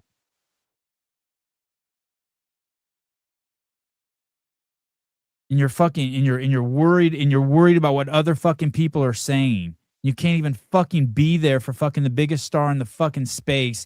You got fucking Patrick Clark fucking barely fucking hanging on. He doesn't even ask questions. He talks for people. That's bad. I know trust is really big for you and blah blah blah blah blah blah blah. Like, listen, you fucking dipshit, ask her questions. I don't need qualifiers before you talk. I don't ever you fucking pussy. All you fucking speakers out there who give qualifiers before you talk, like all you're doing is the rest of us are like, yeah, you insecure fuck. I don't give a fuck. Ask the fucking question. These fucking idiots. Hey, and the whole thing, I've already been here long enough to see the whole cycle happen 3 times, 4 times, 5 times. I know what happens to all you. Flowers bloom, flowers die. Flowers bloom, flowers die. Oh, horrible. Fucking horrible. So I'd like to talk to you about the interracial. By the way, Jess was wonderful. Chandler just babbled. Like at one point, I sat there and I started a clock, and he was talking. He spoke for 2.5 minutes and didn't say a fucking thing. Just puts words together. I'm like, holy shit, dude. Answer the fucking question. And his qualifier is like, well, I don't use names, and I like to keep my opinions to myself, although it's important that I speak up. It's like, dude. I just wonder how much better it would be if he actually gave examples. Because like Yeah, he needs. instead Yes. of saying like, "Hey, well, I keep a lot of this stuff close to the chest, and I'm not going to say anything." And What didn't like, you like? Yeah, what didn't you like about the Lazarus death was handled? What problem? Like he what mentioned problems Greg have you had in Laskin the in 2020. Yeah, what have you right? had in the problem? And the two examples that he did give were fucking amazing. I will say this. Chandler Smith did say this. He said, "I've grown up with this racial shit before my whole life in the sports." And I'm like, "Oh, this is going to be good." Someone told him like he couldn't change in their dressing room because he's black. I can't wait to hear this. No, you know what they fucking were? The two things were people thought that I went to fucking West Point and I got there by DEI. Bro, how do you not expect people to think that? We've had fucking affirmative action and DEI shit happening all around us my entire fucking life, and it's reached a pinnacle now. We have a fucking black woman in the Supreme Court. We have a black woman in the fucking Senate in California, and it was openly told that they were chosen because they have vaginas and the color of their skin. We're not like, we don't think that. We were told that. We were fucking told that. Yeah, I take colostrum. Can you tell? We were told that. And then the second example he gave, like he asked, like, that's personally against him. Dude, that's not personally against you. We were told that she was picked. Both of those people were picked because of the color of their skin and their pussies. We're not making that shit up.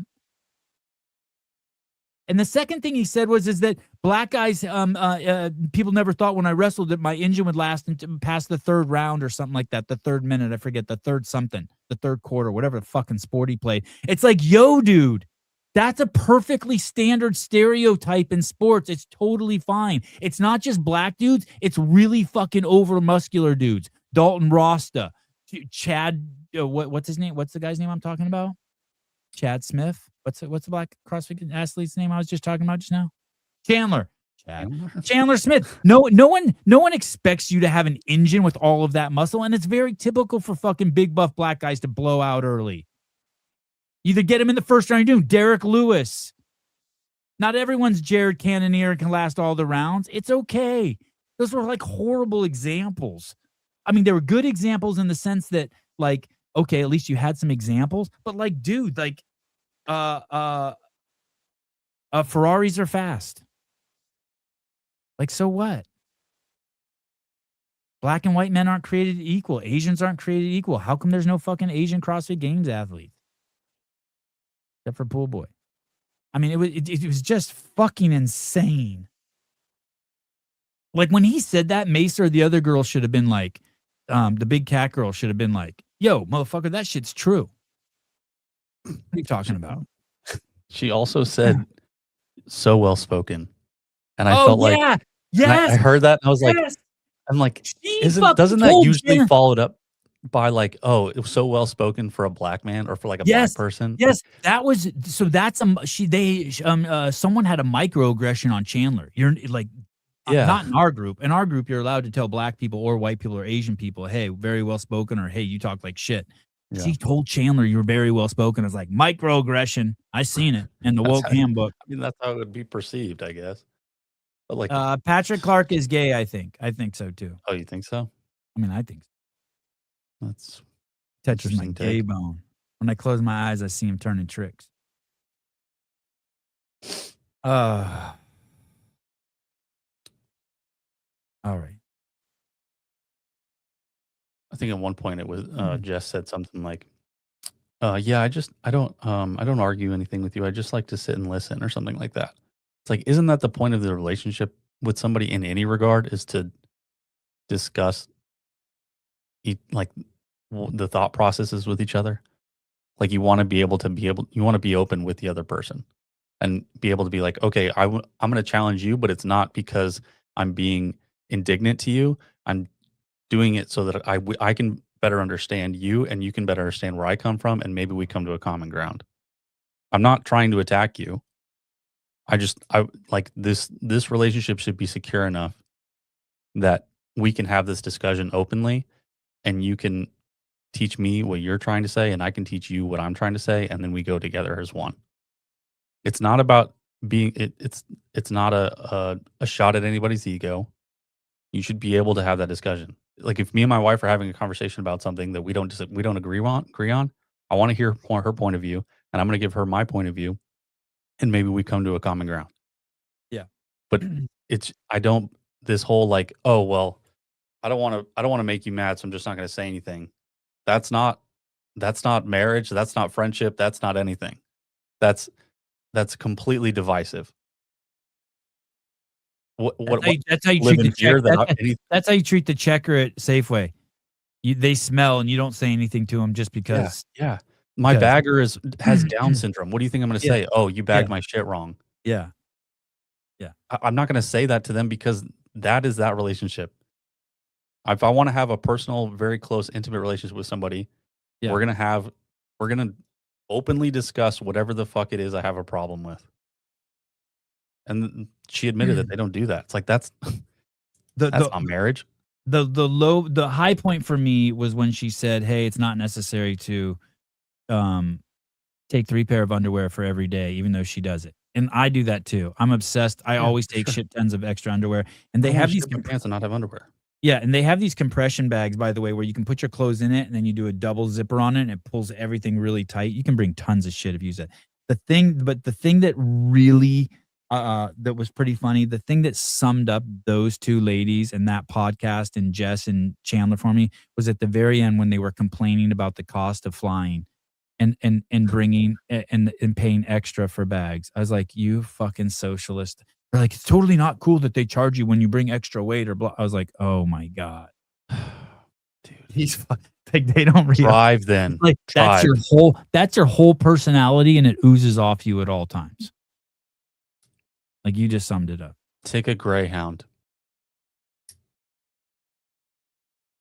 All right. The enforcers. I'll be back on at 1:00 with Taylor. I don't know if Caleb will be here for a Oppressed Conservative show. Snow day. I guess I'll be on. And then 5 p.m. Is that show scheduled? No.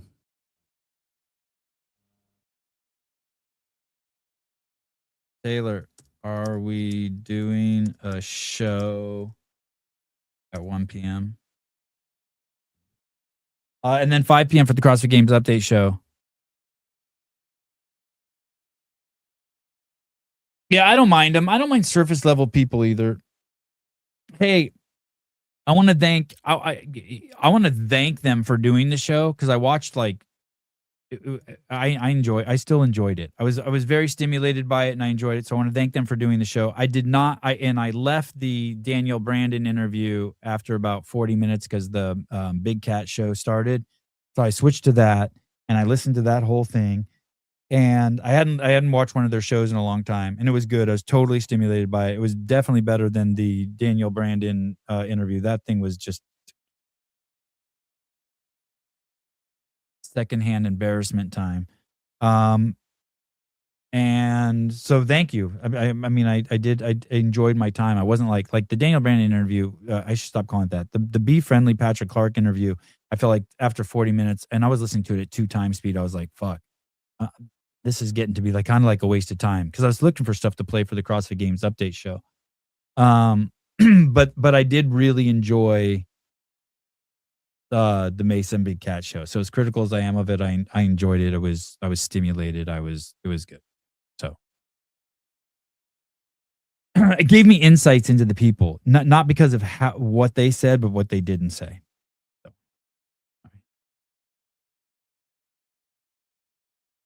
All right.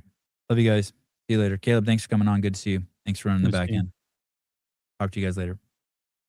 Wait, how do I end this? Play outro and end stream. Here's why you should be proud to be doing Sentinel training and strongly consider joining if you're not. Other programs use long-term repetitive cycles. Sentinel uses 4-week varied progressions, while other programs often slip into movement redundancy or recycle entire training blocks. Sentinel stays true to the CrossFit methodology of constantly varied functional movements. That methodology also guides us in delivering intensity with minimal effective dose, where others favor volume, misrepresenting that as value for money. If you want a hands-off approach with minimal coaching or review, stay where you are.